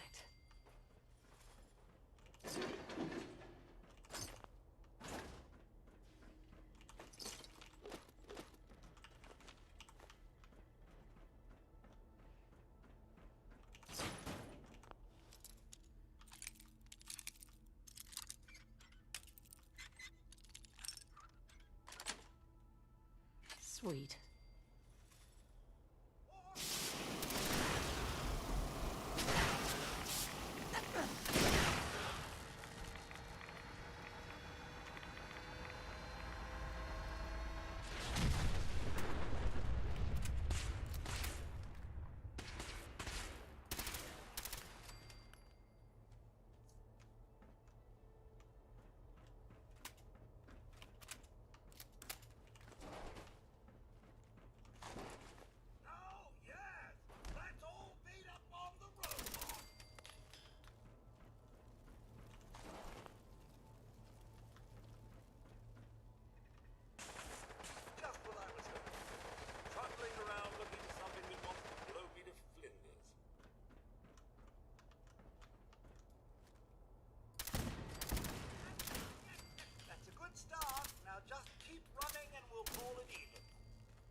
Oh my god. Where did all those come from?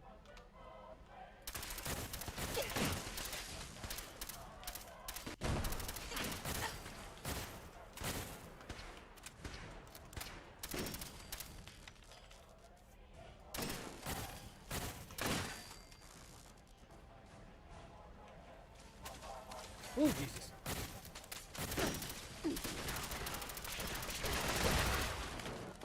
Oh, crap.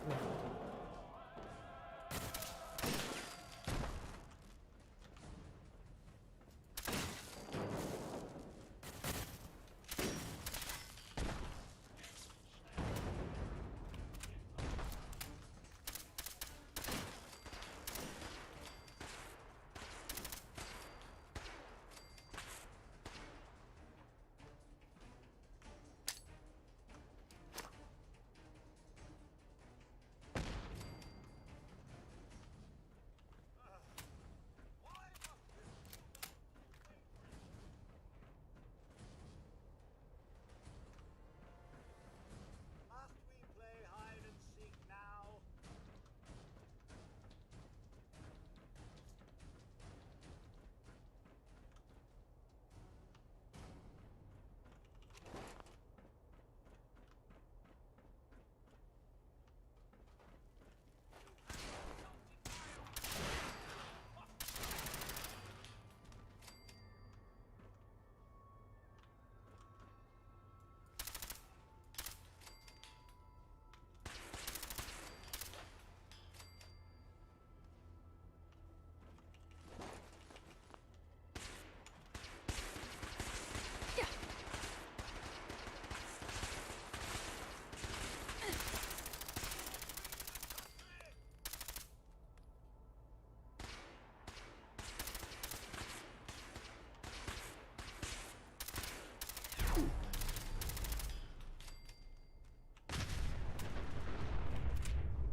Start. Now just keep running and we'll call it even.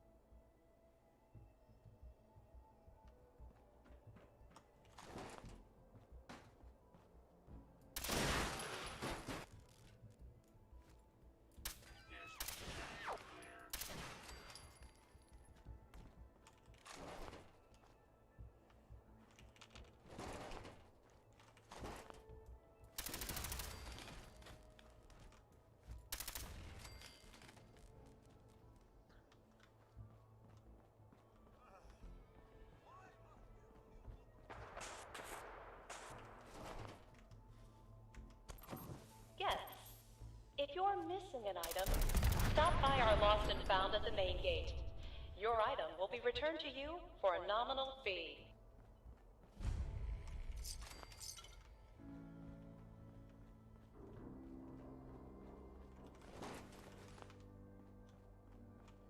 Continuing search for fugitive. Nuka World is pleased to announce that a small portion of your admission fee will be donated to support our men and women fighting overseas.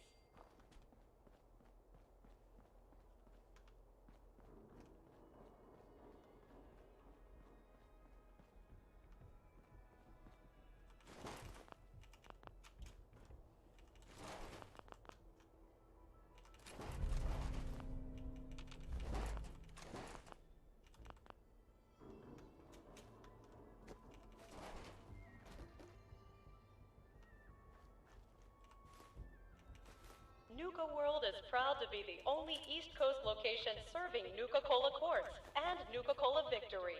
Try one today!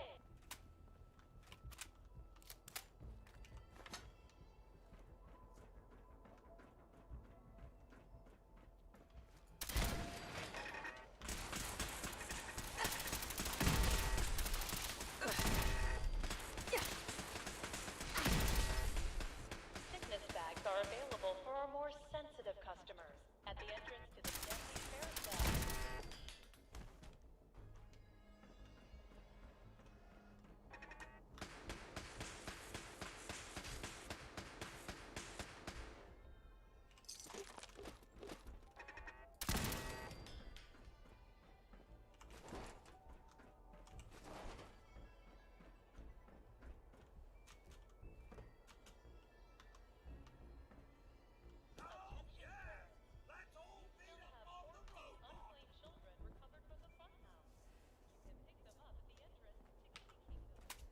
Must we play hide and seek now?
Nice.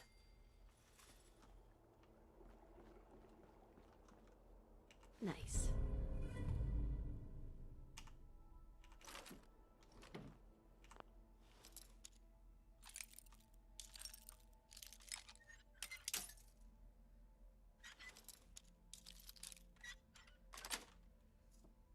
That's it.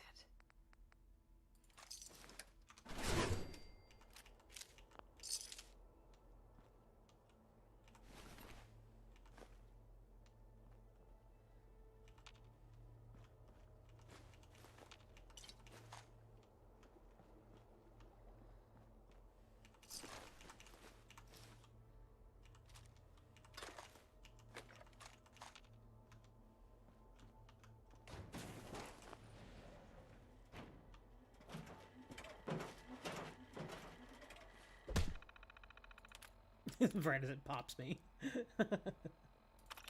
You're coming with me, buddy.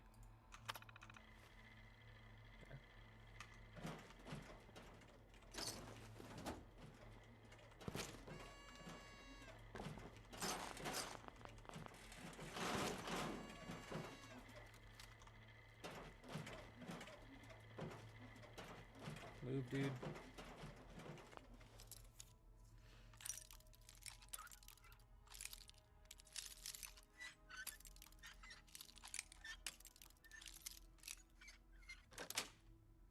That's it.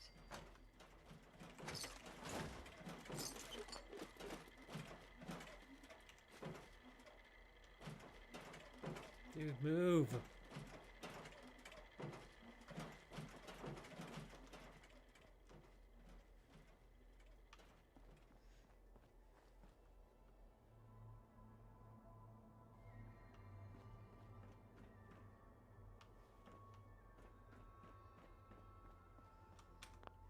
I think I'm done. Been streaming too long.